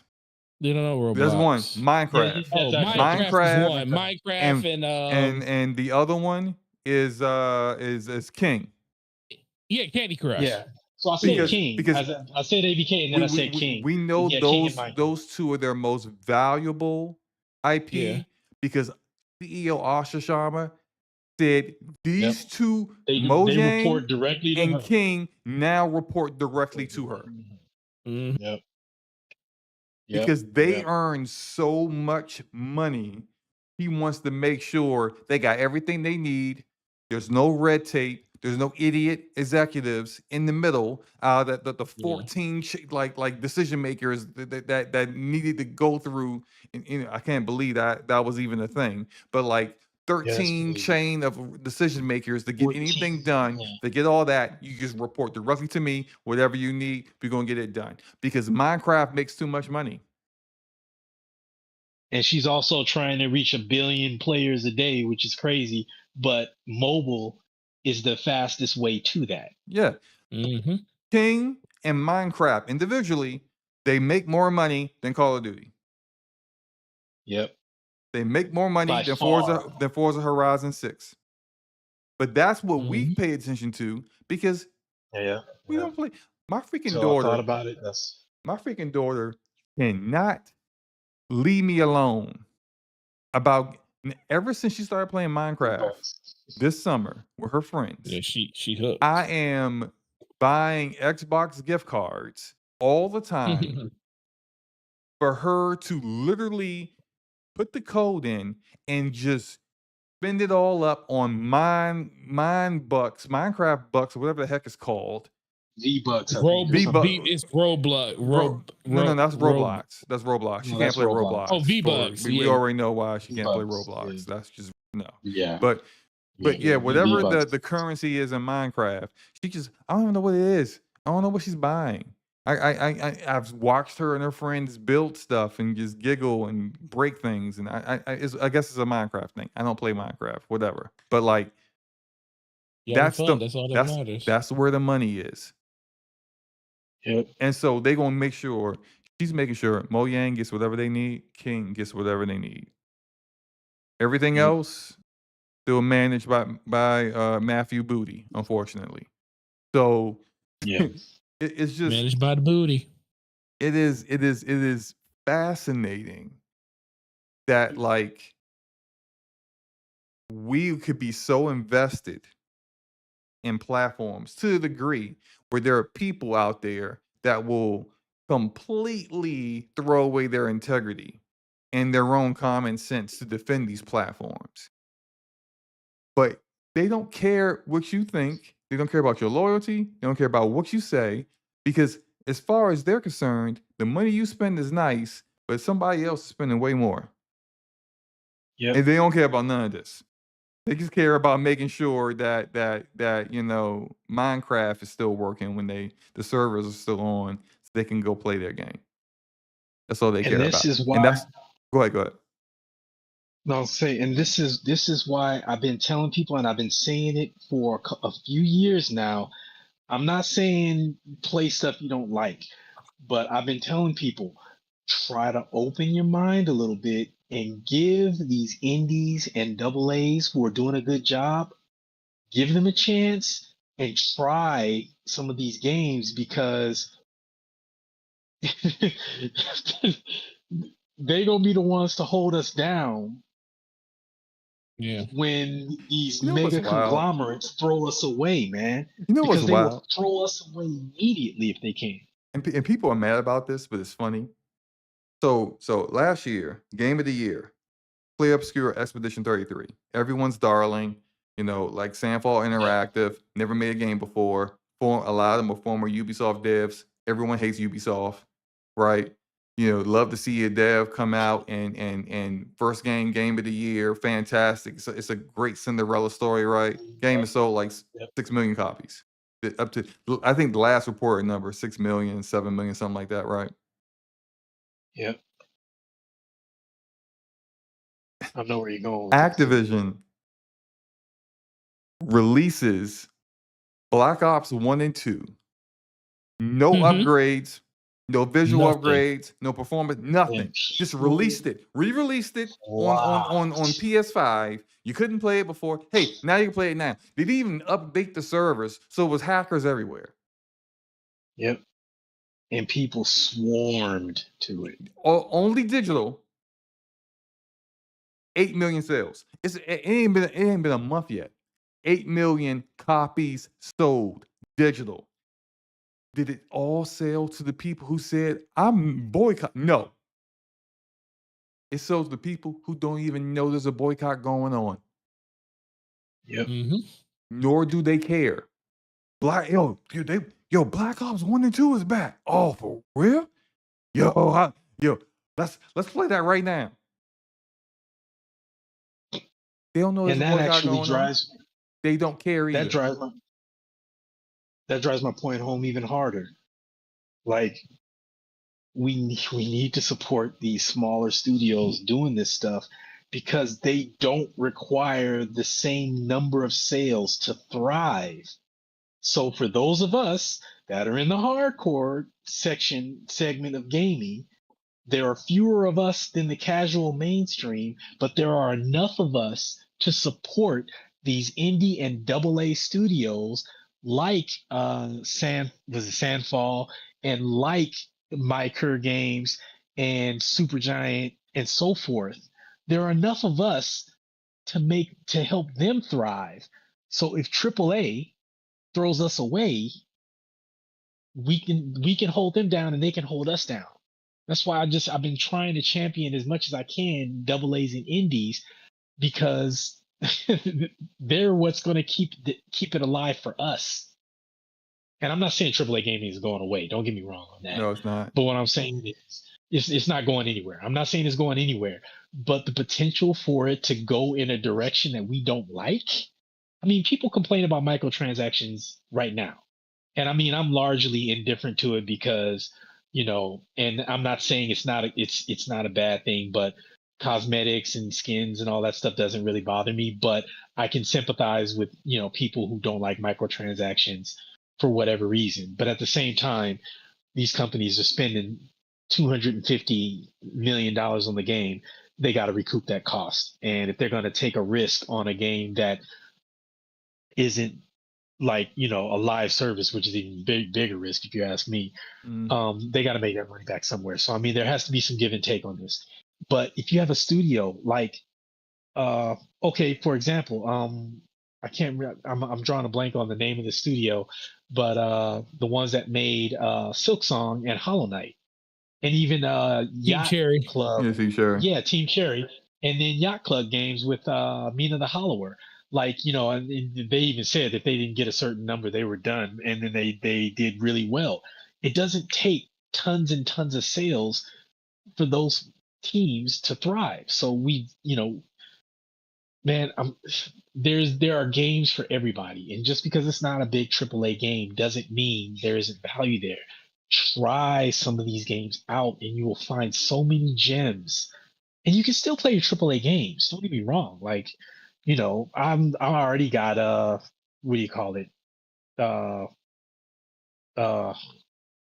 Onimusha pre-ordered. Control. I don't know if Control is AAA or AA. That's seems like it's like fringe AAA. Like Remedy. Yeah. Remedy is able to make a lot of their games on the cheap because they have a lot of their stuff in house. Like they do their own motion capture in house. They got their own game engine. They're not licensing from Unreal Engine 5. Thank God. Shout out to Umber in the Yeah. chat. But like, they got Northlight engine, which is way better than Unreal, and so they're able to kind of do those things, and they don't have to spend as much money. Like for example, Control is a AAA game, but I think all told, even with marketing, Control only cost them like 33 million to make. That's like unheard of, even at the time when Control came out, which was like I think 2018, like completely unheard of. And I think Resonant is going. I think Alan Wake 2 was only like 50 or 60 million. Maybe someone can correct me on that. And you saw how that one looked visually, right? So it's just there are studios that can kind of keep costs down and still make what they need to make. I do think Remedy got in trouble with Firebreak, FBC Firebreak, because I mean, like they need to stay they need to stay in their lane. Stop trying to do multiplayer stuff. That's not for you. Yeah. They don't really do well with those, but like when they stay in their lane for the kind of games that they make, they may not sell great, but they make a profit, right? They make a Exactly. profit off of it, and that's fine. They understand their audience, and their audience is there for them for those kind of games. Like Control Resonant, I'm there day one. I do not expect Control Resonant to chart at all on anything. Circana, the UK charts, none of that stuff. It's not going to chart, but that's fine as long as their built-in community plays it. That's great. I know the people who are going to be playing Wolverine and GTA 6 don't even know what Control is. So that's fine. It's the hardcore community that's going to support. I did want to kind of move on because I know we've been on this one for a minute and we need to get out of the rapid fires, get into our main topic. So let's go ahead and Oh, really? get into that. So last rapid fire topic of the night. According to Jason Schreier of Bloomberg, EA has told their debt investors that the company, Electronic Arts that is, will cut 700 million in annual costs, including 170 million in, quote, organizational efficiencies. That's a great way of saying layoffs, right? Which means there will be mass layoffs across EA studios. There is also a rumor that BioWare and their IP may be sold soon to some other publisher, or maybe they could buy their independence. I don't know. And EA already attempted to sell BioWare last year after the commercial failure of Dragon Age Veilguard. So, gentlemen, I got my question to you guys is, who would you want to see acquire BioWare and their IP? It seems as if that is definitely going to be a certainty in the future, and that EA is pushing even further towards being basically just EA Sports with annual release games that don't really change much and don't really innovate much, and just kind of keep the money machine going. Now that they become a private entity. Forte, you can go. You go first. Who do you think? Who would you like to see acquire BioWare? Like publisher? Yeah, or maybe if you think they could go independent. No. No. It's too risky to go out here independent right now, unless EA sets them up in a good way so them to do it, which I don't think will happen. They incurred so much debt out of the acquisition that they still have to pay down, that I don't think that would be the case. So I think it will either be flying solo with a new publisher.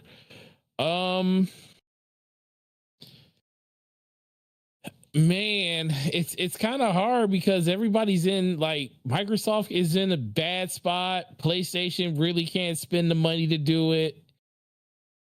And then it's like when you start thinking about the other platforms, you're thinking it almost seems like it would be somebody outside of the normal gaming sphere, like a Netflix would come in and do it, or Amazon or something like that. But pick you know what? Because the thing is, Netflix has put a lot of money into their gaming side. Not to say that you would play exclusively on Netflix or anything like that, but I can see a future where Netflix actually does it, because they have the infrastructure to, like, not only support it by making a game, but also support it on the other side of the multimedia side of it. Cross-media side of it. Yeah, they can easily do that. Like, I can imagine an actual anime show or anything like around Mass Effect, same thing with the problem with that might be you may I think Amazon might be better for what you're talking about, because Amazon's already working on a Mass Effect TV show. They already got the rights to do that, and so it may be easier. And that's why I said it's either going to be like Amazon or Netflix, because Netflix are like, to me, Amazon, it feels like they already tried that with their own gaming thing. Now, it's not to say that they can't rebranding, just do something as a publisher, which they had a publishing arm at one point too. So it's not to say they can't do it. I guess it's just more of they tried that. I don't know if they want to do it again. Yeah, whereas if you look at Tomb Raider, So so True. so so With so the new Tomb Raider game. yeah, so like if you look at like what happened with Tomb Raider is so Crystal Dynamics and the Tomb Raider IP was sold from Square Enix to Embracer. And before Yep. Embracer had all their issues and split up the company into all kinds of dumb names and stuff like that. And they had made a publishing deal with Amazon, and Amazon was going to publish the next Tomb Raider games as well as do the Tomb Raider TV show, which has been kind of a disaster with Sophie Turner getting injured and whatnot. Not replaced yet like Ryan Hurst, but still, they got that issue. Um, but after Crystal Dynamics had their problems and Embracer had their problems, Amazon is still there publishing the next two games, the remake of an old Tomb Raider game and the brand new Tomb Raider game that Crystal Dynamics is doing. So I wonder, like, I think your idea makes a lot of sense, but I don't think it makes sense for Netflix, and here's why. Nef- Okay. so here's Netflix history with gaming reminds me a lot of like Xbox and their history with gaming because where Xbox may change their mind on what they're doing every 2 years, Netflix has done the same thing. Like, True. initially, like, the reason why and a lot of people don't remember this, but, like, the reason why Telltale went out of business initially is because they were working on a Stranger Things game in their whole Telltale style of doing games, and then Netflix decided to cancel the game because they wanted to do for their IP, they wanted to do, uh, first party studio stuff. They didn't wanna license it out to another studio. So instead of just acquiring Telltale, they just decided to cancel the game and then switch gears, which then ended up getting Telltale shut down because they ran out of money. Now, they bought Night School Studio, which were former Telltale devs who made Oxenfree, and then they published Oxenfree 2. And then they went and hired in the guy from Bungie, Joe Staten. Staten, and they hired a bunch of the people they're gonna make AAA games. And then they changed their mind again. Oh, this is too expensive. Same thing that Google did with Stadia. Oh man, this is super expensive. It takes forever. So they canceled those games, shut down studios, and now they're going back to licensing their IP out for publishers because they got Supermassive Games making the next Stranger Thing game. And it's just like, you could have just did that from the beginning. I don't trust Netflix to stick to one thing long enough in the gaming industry for to even see fruits of it working out.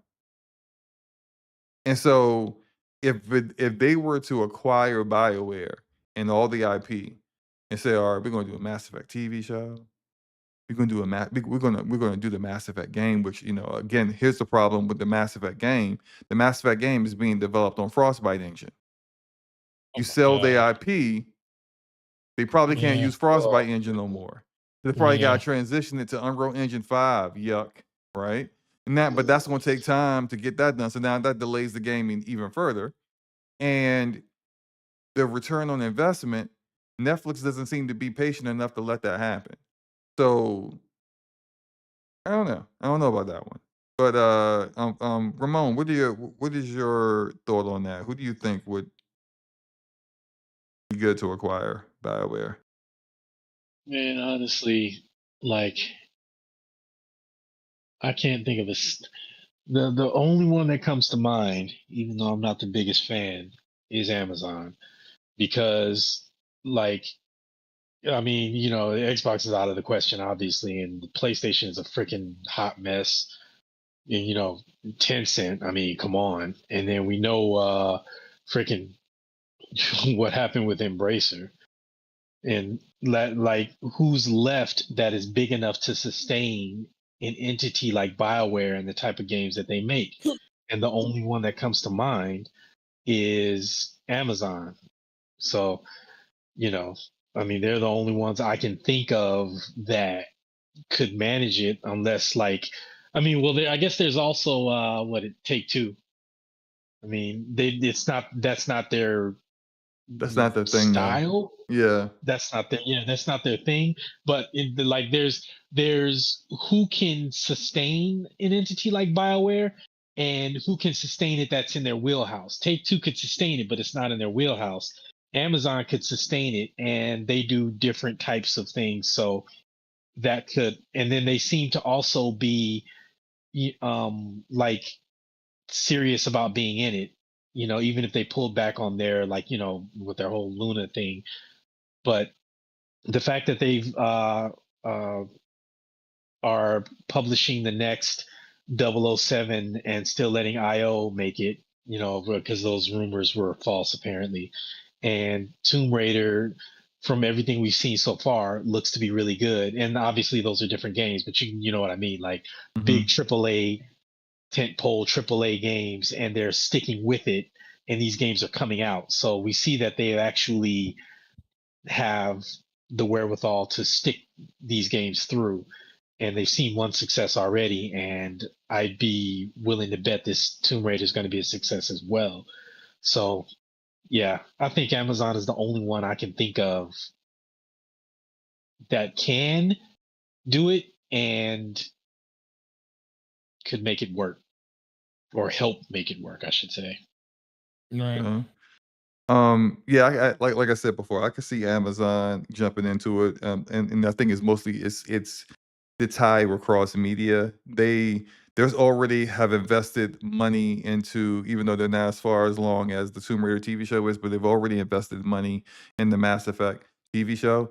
And so with that kind of money already invested, they likely will probably want to make sure that, especially it's going to be a science fiction thing. That's way more expensive than, say, going to New Zealand and doing something in fantasy. So you need to make sure that, like, that money you spent isn't going to go to waste. And so yeah, acquiring the IP, or at least acquiring the IP, might be something that'd be in the cards for them.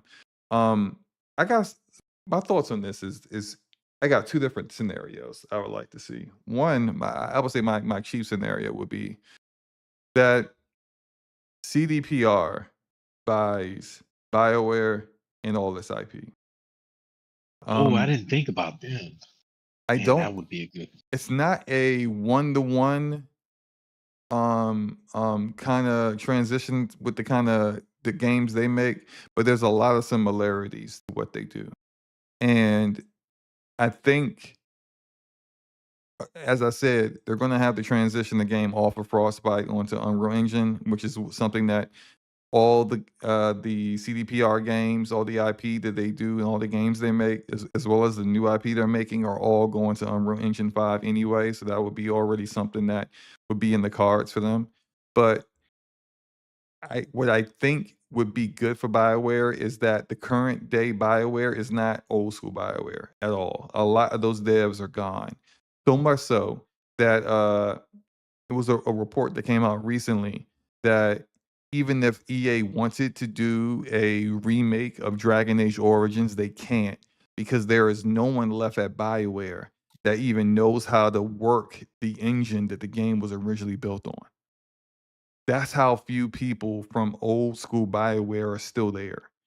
And so it's not that you can't make it. It's just it's not an easy transition. You literally have to build the game from scratch, the way Square had to build Final Fantasy V's remaster, not 5, 8, Final Fantasy 8's remaster from scratch, because they lost the code, or they lost like half the game in the code in the build for Final Fantasy 8 years ago. So they had it's a whole thing. Anyway, um, CDPR could do that.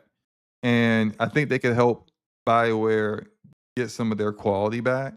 Uh, Probably help them write better, because like the quality of writing is not just on old school BioWare's level. It's just not good. It's just not good like it used to be. And so when you're not even good in terms of quality in general, and you're nowhere near what the reputation that the studio built up, some things need to change. And I kind of feel like CDPR could help them uh, get back some of that quality. And at the very least, you have the IP, and you could make those games to a similar degree and be of a level of quality. Now, if it's not CDPR, I would probably, it sounds horrible, shut BioWare down. I would shut them down, but then sell the IP to to publishers or developers that make sense. That And seems like it never goes well, though. I mean, true, but so hear me out.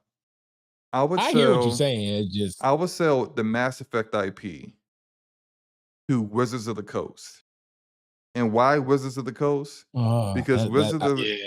Wizards of you the speaking my Coast language. Speaking my language now.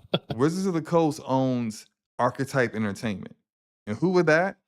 Archetype Entertainment is the bulk of where the former Mass Effect developers from BioWare went. Oh, They are making okay. that game Exodus that comes out next year. You could have them They're the take owners of over that? the IP. Yeah. So you could have Oh, I them didn't take know that. over that Yeah, a freaking IP. card game. Wizards of the Coast.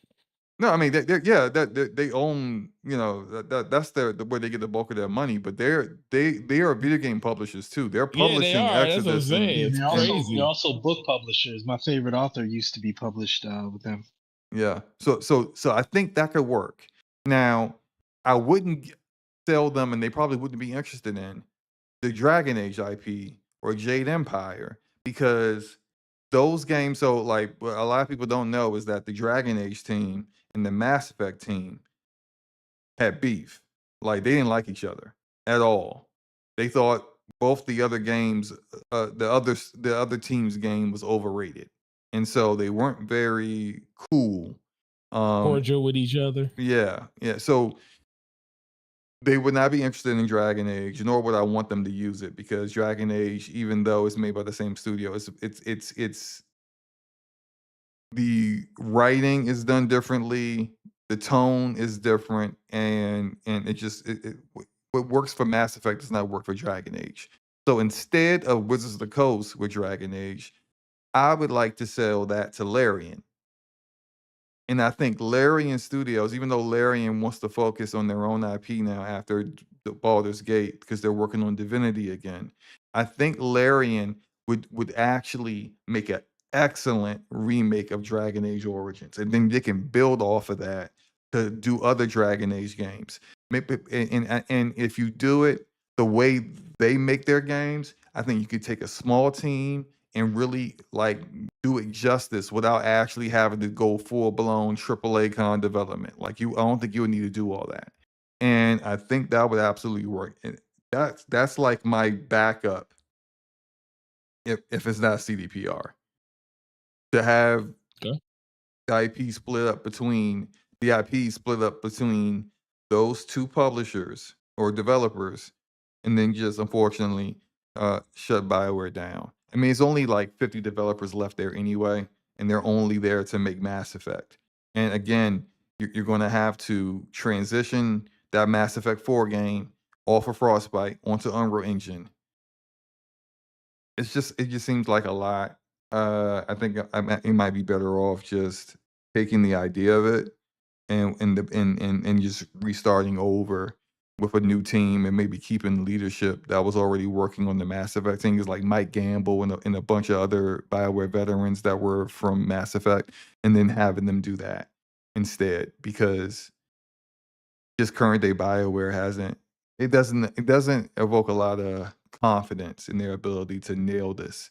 And if you're going to spend all that money to buy this off of EA, you want to make sure that it's going to get done right. Yeah. No, Yeah. those are excellent points. Like, it didn't even cross my mind. CD Projekt Red. I keep forgetting that they're a full fledged like publisher like that. But yeah, those are some excellent ideas. Like, you know, Yeah, yeah, yeah. and so like shout out to Chopper Eric in the chat. He wanted to know our thoughts on Mass Effect 4 that's in development. And I'll say this, and I guess like 4 or 5. I don't know what the official name is going to be, considering Andromeda could be considered 4 to some people, but Um, I I can see how they have been trying to get people on board with it by saying, "Oh, well, Mike Gamble is the lead director, and Gamble's been there from the very start. He was a part of the original Mass Effect team. He's been a team lead on things, and all that's well and good. But Mike Gamble was not. He was also there for Andromeda, so he was a part of that disaster too. So just saying that, True. hey, he's a part of the original trilogy is kind of like it's telling half the story. Also, he wasn't one of the leads. Like, like the guy who wrote those stories for the most part was Drew Karpyshyn. He's not there. Drew is writing Exodus at Archetype Entertainment. So who's writing And you can this? tell. Yeah, and Casey Hudson was the lead director on the trilogy. Casey Hudson's not there. Casey Hudson is with some other studio that just got shut down. So, like, when the I'm not saying Gamble can't nail it, but like a lot of the kind of propaganda that EA pushed with the marketing of it is like that doesn't quite invoke all the confidence that they wanted to. Not saying that he can't nail it and that the current team can't nail it, but it's like their backs are kind of against the wall on that, and even more so now that EA has changed, and that has nothing to do with them. EA being sold to a private entity has nothing to do with them. But again, some of the investors in that investment group come from backgrounds that don't quite care about the kind of content that BioWare makes, and so Right. they may be more inclined to be when they're showing off their next vertical slice to make sure they hit their milestone. There may be some directives in place to say, hey, look, all that all that stuff y'all was doing where you can choose whoever you want to romance. Let's make sure everything is strictly hetero. None of that other stuff y'all was doing, even though that's been always been a part of what BioWare does. That to a lot of people who are fans of those games, that's going to be a problem. And so it may be just better off that this gets sold to someone who actually cares about the kind of games that they make in the community that wants to play those games. But any other thoughts on this before we get into the main topic? I think you covered it. Yep. Same. All right, so let's finally agree. Get into the Finally. main topic of the night. It is about Grand Theft Auto 6. In the foolishness that's been going on with this and Netflix. So Netflix announced that an exclusive premiere of Grand Theft Auto 6, an extended look, will be shown at Netflix through just their subscribers on August 27th at 3 p.m. Eastern Standard Time, with a public release on YouTube and as well as other social media platforms 6 hours later. This announcement has drawn significant backlash from many, as well as feeling completely unnecessary to quite a few. Because more than likely, this extended look will be posted all over social media before the extended look is allowed to be seen on other platforms. It's just hilarious. Anyway, this backlash comes in addition to Take-Two CEO Strauss Zelnick saying that, quote, "discs don't make sense to the consumer," and, quote, "digital is more convenient." So, Forte, You know what, man? oh, no, Ramon, you seem to have some thoughts. Go ahead, sir. I'm really getting tired of these freaking executives talking to me like I don't know like I don't know what I like, who I am, and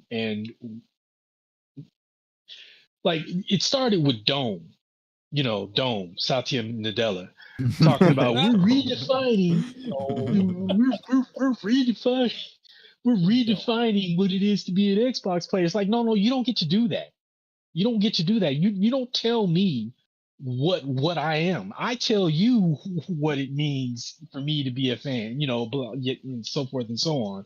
And now you got freaking, dude named after some damn jeans walking up talking about, oh yeah, it doesn't make sense for the consumer. It's like, dude, no, you don't tell me what doesn't make sense for me. I tell you what doesn't make sense to me. You know what I mean? Like, don't come up in here dictating to people what they. No, you don't really like that. You like this. Yeah, Like, rich people are funny because you could just tell when someone has been so they have been yeah, like, so ingrained in a social circle where no one tells them their ideas are wrong or a bad idea. They're just like, you know what? Yeah, nah, yeah, we'll just yeah, we'll make our own price. surrounded by yes men. Well, they're surrounded by Yeah, yes men who tell them everything they do and say is gold, and it's like, dude, first of all, you can kiss my entire ass trying to tell me what makes sense for me and what I like and what I don't like. I mean, that kind of stuff just irritates the crap out of me. So, he's talking about this don't make sense for the consumer and whatever, and all that other BS. Like, dude, I don't know how many, like, and the sad part is there is a portion of the population who will lap up every drop of that milk that he put outside the door Oh and just drink it man. all up, but for those individuals who actually think, you know whether what he says is true for them or not is besides the point, because for some people discs don't make sense, and I get that. But what I take umbrage with is him trying to dictate to us what makes sense and what doesn't. He didn't say for some consumers discs don't make sense. He says for the consumer discs don't make sense. That right there is the main problem with it. So no, he can kiss my ass on that. Excuse my language. Like, I don't appreciate these freaking out of touch rich ghouls trying to tell us who we are.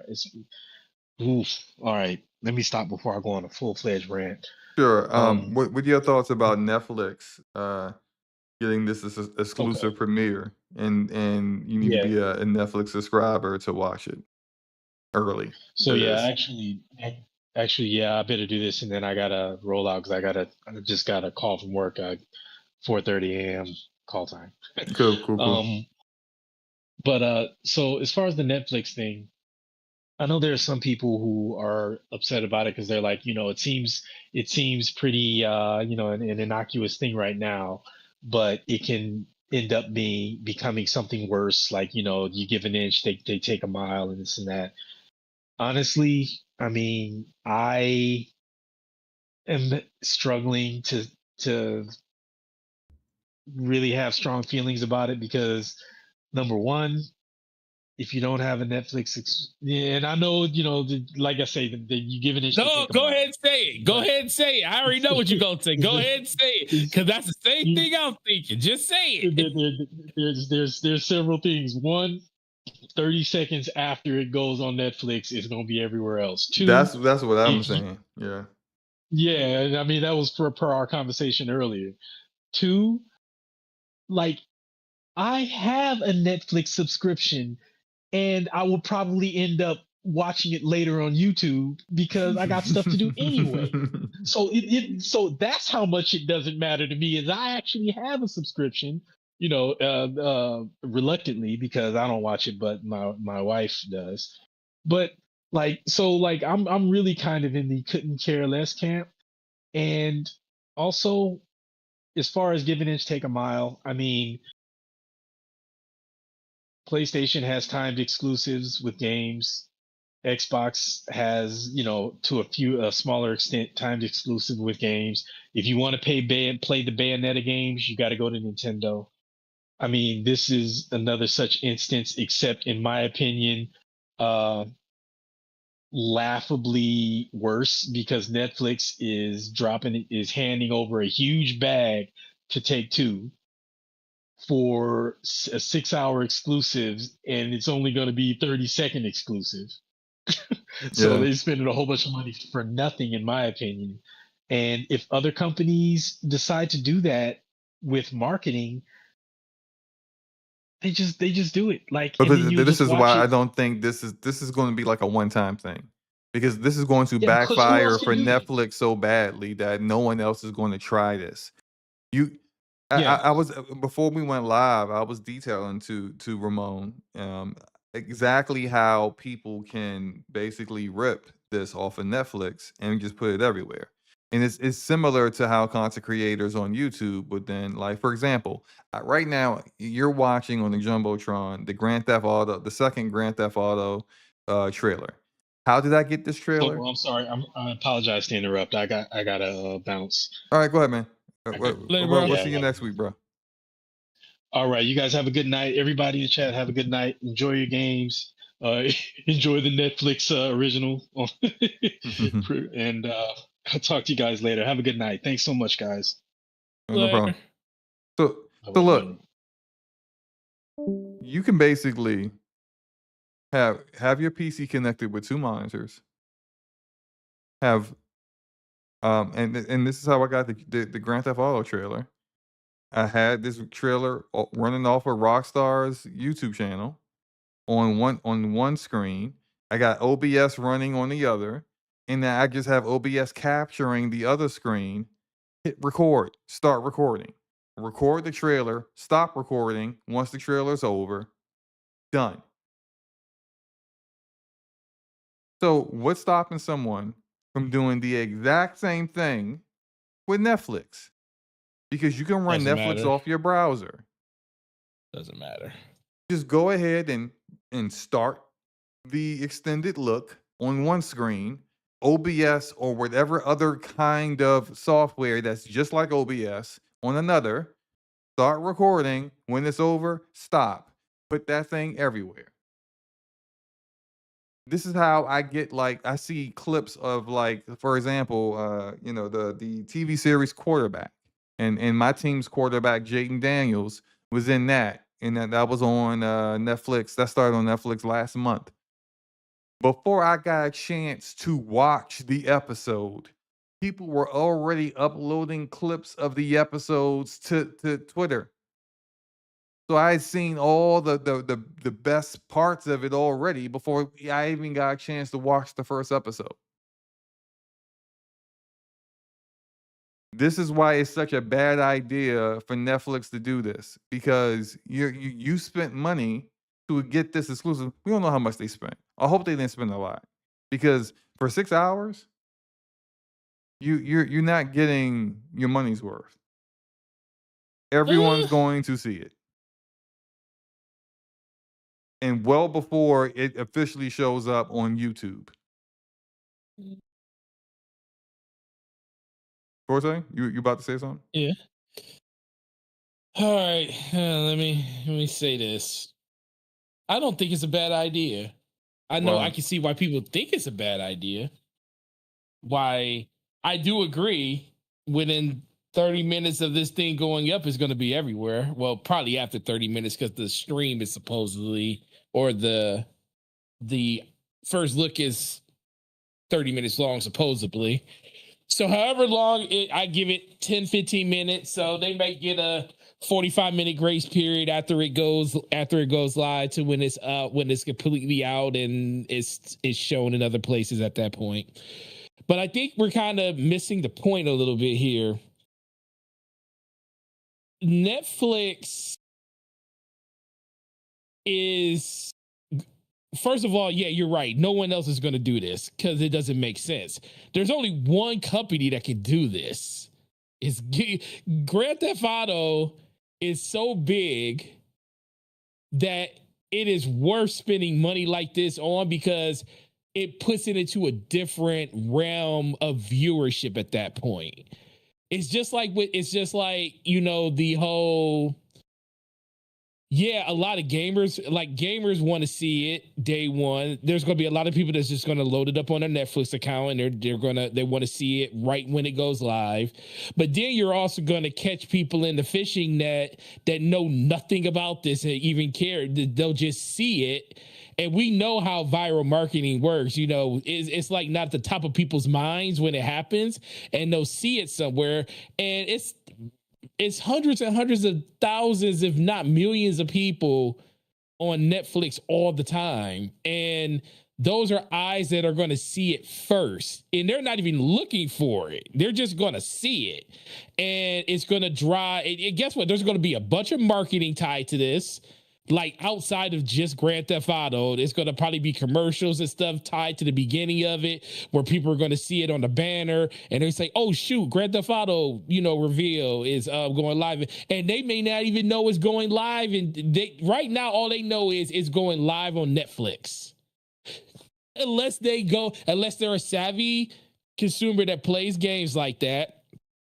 And they're super into like the whole ecosystem of social media and everything. They'll see it. It's like, oh, shoot, it goes live on Netflix at this time, at this day. I'm going to check it out.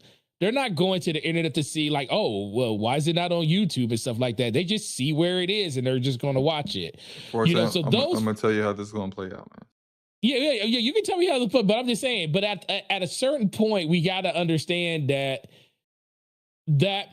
no other company garners a situation like this. It's like, but no one else is going this company, and this company is wasting their money. Netflix is just, they're not wasting their. I don't think they're wasting their money, bro. I'm gonna tell you how they're wasting their money. Go ahead. One, Netflix, every time they do stuff like this, Netflix crashes. When they got fights, when they got football, when it first starts, it don't work. No, but it's a part. It's not different because it's a part of the whole package. No. I just said no. I didn't say. I'm not talking about that's. I'm saying no. You're right about that. Now, that's called incompetency. You literally know you have this is dang near bigger than a Super Bowl when it comes to like from video games. You have NFL TV, NFL games broadcast on your network. So you know what traffic looks like. This is going to be 100 times that. We're talking about a game that's going to be ready. And that's the thing. Now, like once again, I don't think it's a waste of money. But if you're not prepared for it, then you're just throwing money and burning it at that point. They're not going to be prepared for it because they never are. But here's the other thing, though. Go ahead. The difference between that stuff in sports is that, like, if it's a fight, if it's Jake Paul getting his jaw blown off by, it's not going to be shown anywhere else. So it's not going to be shown anywhere else. Right? Exactly. That's different. But this will be. Yeah. And this is a little different. 6 hours. When they finally get their service together, people are going to be recording everything. So you're not getting 6 hours. Yeah, you're gonna get 45 minutes to an hour at most. At most. And then you're gonna get I agree with that. And so then you got people like Ramon who are gonna be too busy at 3 p.m. Eastern Standard Time to watch it. Or you got the people who are gonna forget that even came out at the time. Where are you gonna watch it at, SloMo? You gonna wait till it hit? You gonna wait till it hits YouTube finally, or you just gonna watch it on your Netflix subscription? It depends on. Look, I'm not so like jazzed for the game like everyone else. It depends on what I'm doing at the time. If I'm at working at home and I'm at my PC, I'll pull up Netflix and I'll watch it when it comes out, or attempt to, right? Or if I'm busy, but more than likely I'll be out somewhere and I'll be on Twitter and then I'll see a clip of it. Of something that's some amazing part of the extended look that everyone's going to talk about. I am more than likely seeing that on Twitter well before the 9 p.m. Eastern Standard Time that it officially comes out on YouTube than I will on YouTube or on Netflix, because that's just how this stuff works. So you're really like, it's different with this because you're paying for exclusive rights for 6 hours, but you're never going to get that. That's just No, you're not getting that how the hour internet works, easily. especially for something like this. it's not like a fight where, you know, when the punch happens that breaks Jake But Paul's yeah, jaw, that shows up on Twitter, but let me but ask you. nobody saw it until it happened on Netflix. But let So me ask you everyone this: was there live on realistically, Netflix, but this is different. Go ahead. realistically, we ask you this though. Realistically, do you think that Netflix doesn't know that's going to happen? I don't. I think they know Because that's they going. be- I no think they because they're know that's going to happen. okay. So how come every time they do these things, they don't have enough capacity for all No, the I'm people not that talking come? about the. No, I'm not talking about the capacity. I know. I think they know that this is not going to make it. Okay, but they till didn't 6 know hours. how much AAA development costs and how long it was going to take, so they canceled the AAA development before they even had the first game come out. Well, see, so that's you're talking apples because that's them No, because trying this to is them in gaming. no, that's them trying to foray into something they know nothing about versus they know. Dude, everybody knows that Grand Theft Auto is like a box office thing. Like it had more views. Like remember when people were talking about the whole PlayStation and the whole digital thing? Yeah, Forte. They understand. They know how big it is. That's why they're doing this deal. But they and that's why don't. they're But doing they the deal. don't. So they know how But they don't big it's going to be. understand how gamers are. They not listen. I don't. This is the thing. They know there's gonna be a lot of people that are gamers that are just gonna watch this on Netflix. It's gonna be a good majority of them, especially the people that want to be there. And because I think they already said you could co-stream it or something. I know they said you can do content on it. They already announced that you could do content. I can't remember if they say you could co-stream it. That also Which you defeats the probably purpose. can. So okay, let's say I'm a streamer, so I can Mhm. then start my stream, start Netflix, try to watch the extended cut. Eventually, allows me to watch it, and then so instead of let's say I got like 100 people watching me, instead of getting 100 different people who whether they are or are not subscribed to Netflix, you're getting new subscribers to get Netflix to get that to watch it or not. They're already subscribing, so they're staying subscribed to watch it. Instead, you got one subscriber watching it and viewing it to 100 people. Mhm. That's defeating the purpose. If that's true, that's completely also defeating the purpose of even getting the exclusive look. But that also goes back to the whole thing. Okay, you got to think. Okay, so for Netflix monetarily rise, they're risking the dollars and cents up front in order to get something that's going to be massive on their platform that a good majority of in the millions of people are going to be watching. But not Millions and watching it through millions. Netflix.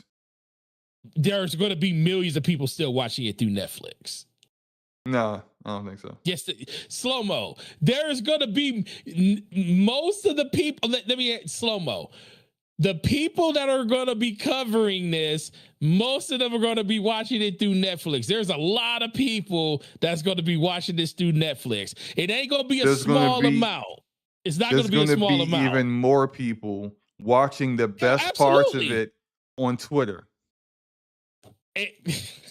God dang, slow. I'm telling you, it's just the way it is. There are people who but know that is an hour. But that is 45 minutes to an hour after. No, it ain't gonna take that long. Yes, it is. The show is 30 minutes long.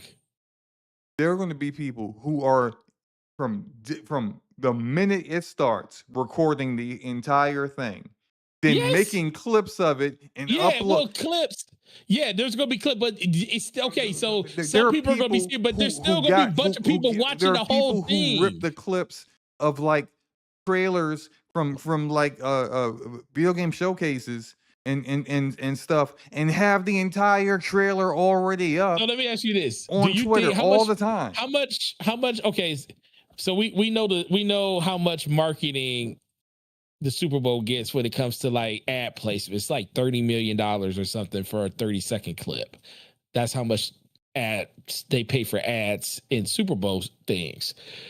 What do you think advertisers that are going to be advertising before this or on the page of Netflix at the time that this is going on? How much do you think they're going to make off advertisement just for that? Just to be in that window of when this goes live. They're going to make more money off of just that alone. Like people, What, paid advertising?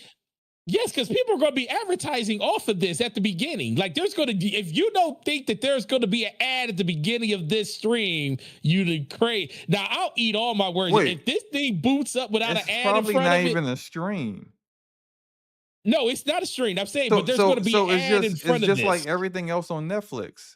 Yeah, just and, like. And if you're already a paid subscriber, you better not be having no ads on something Yeah, I'm thinking something else. I was thinking something else. No, that's just no way in the world that's going to. Look, this is a waste of money.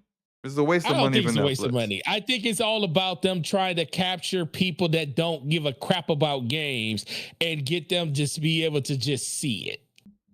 It's more eyes on a product on a page. And guess what? They might be getting whatever the some people are going to subscribe to Netflix just to see it. Most people, I just think, like, if you don't have a Netflix subscription, it's kind of crazy at this point. I done thought about a couple of times canceling my Netflix until I realized there's a lot of people that are not anger half of my family if I do. There are a lot of people that don't have it. That don't have Netflix. But what they do have is a jailbroken Amazon Fire Stick that has all the Netflix content. And that also will have the Grand Theft Auto 6 extended look. Not too long. And these people are like, no, I ain't got to watch that 3 p.m. But at 4 p.m., it'll be on my Fire Stick. So just like, it's a waste of money, man. It's just a waste of money. And the difference between, say, like the Super Bowl, where you have to watch it on the network because the network that bought the Super Bowl is that it's not going to be anywhere else, and it's a live event.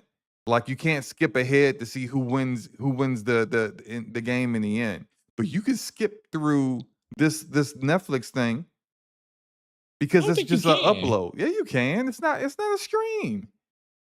It's not a live event. Why would it be a stream? Like it's not.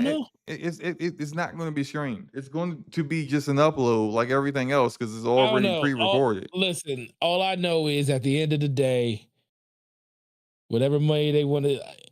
My thing is, okay, so I'll go to the other side of this then. Okay, I'll just let you have, because it's, it's tomato on that. If you feel like they're wasting money, I feel like it's a good we don't know how much they spent. That's the thing. If they spent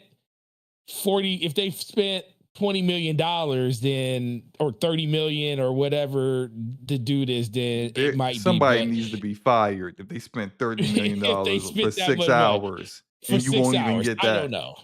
I don't know. Even if you could get it exclusive for 6 hours, what? But this is the thing I'm kind of want to go against. People that think that this is greedy, this is a scam and stuff. I've been watching people like talk about all this other stuff. I'm like, bro, this is Netflix taking advantage of the biggest video game that's being made in the last quarter decade.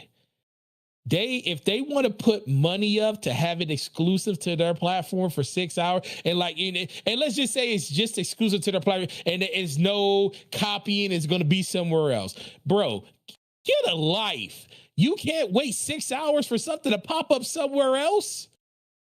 Dog, y'all make it seem like they're like it's completely gate kept entirely forever. It's not like they are locking it behind Netflix's coffers. So if you never have a Netflix subscription, you can't ever see it. They're paying for a 6 hour spot to hold it hostage before anybody else can see it. And guess what? They feel like it's a benefit to them to do it because they feel like they could probably get more revenue either through new subscriptions or paid subscriptions and get more people on the platform for monthly for daily and monthly active users to showcase to their share base that this is what we were able to do during the month because of this massive game and it was money well spent. People that keep thinking that this was like a scam because they're doing it because Rockstar took the money. I wish I wouldn't take the money. If somebody want to give me 10 million, 30 million, 20 million dollars and say, bro, I want to have exclusive rights to your game, not for exclusively forever. I want exclusive rights to the extended look for 6 hours on my platform, and I'm going to give you $50 million to do it.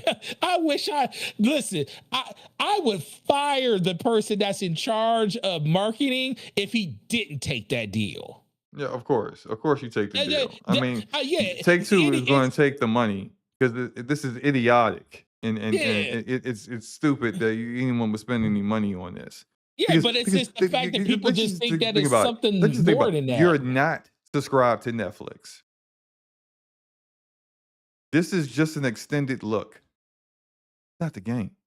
Oh, I'll wait. I can wait 6 hours instead of waiting till 9 p.m. or just hitting refresh on Twitter to see the best parts of it before then. You're going to subscribe for what's the minimum of what $15? $15, yeah, You're gonna spend $15 to watch it early? No. That's ridiculous. Just wait. So this is what a lot of people are going to do. Again, waste of money. Whatever. We can. It ain't got nothing to do with wasting money. You got to talk about these people. Netflix we has got to talk about these people money. that think it's a scam because they took the money. I was like, bro, calm down. It's not a scam. You can wait. You can wait. But who was scammed was Netflix was scammed because they're not getting. Is the one. They're not getting their return on investment on this. Wait. Netflix can't be scammed because guess what? I guarantee you, Take Two and Rockstar didn't go to them with this deal. This is a deal that Netflix came to them with. I already know this is a deal. There's no way that Take Two went to Rockstar went to Netflix and said, we got a deal for you. This is Netflix saying... No. I think Strauss Zelnick is ballsy enough to actually You think he went to them and said, we got a deal, and they said, how long can you give us this Strauss? This man told gamers that digital is just more convenient for you and just don't make sense to the consumer. He's ballsy enough to just say stuff and well, he can say that. Well, he can say that off the strength of having the biggest game. Like he would wait till a year that Grand Theft Auto comes out to say something like that, because he knows he's like, what you gonna do? Not buy Grand Theft Auto? Right. All right, let's get up out of here, man. Man. Appreciate everybody for coming through. Appreciate the audience that's here. You guys are awesome. Forte, as a good show as usual. Shout out to Ramon who had to check out just a little bit early, but hey, we're at over 3 hours here, so it wasn't exactly early. But Forte, let everyone know where they can find you and what you got going on over the next week. Oh man, yeah, definitely gonna probably jump back into some more Beast of Reincarnation. I didn't get a chance to play, but only hours. I will say the little parts I did play, I was like, yeah, it just didn't feel all that right and stuff like that. The combat was pretty decent, but it wasn't like earth shattering. But I'm gonna give it probably another couple hours before I completely either uninstall it and move on to something else. Definitely going to finish the campaign involved for Halo. It's not looking good for Halo Studios. The game is pretty cool, but it's like, I don't know, man. It's just people are just down on Halo right now, super bad. But outside of that, take a good break from a lot of other stuff, get back to work, and see you guys here next week, and enjoy the games that you're playing. Yeah, I think I probably will finish off Halo Campaign Evolved over the next week. I don't think anything else is coming out. Yeah, either that or I finally played Directive 8020, like I've been saying. That's such a good game, bro. I hear. I need to play that. Yeah, I'll get to it. It's but yeah, that and what else did I say I was going to do this weekend? The Gears beta. So I'll play the Gears beta. We'll have thoughts on it next week once we get enough time in it. But Hey, it's getting late. Hope you guys enjoy the rest of your night, or depending on whatever time you're listening to this, your day, your morning, your afternoon, whatever. Enjoy yourselves, enjoy your games. And yeah, man. Peace.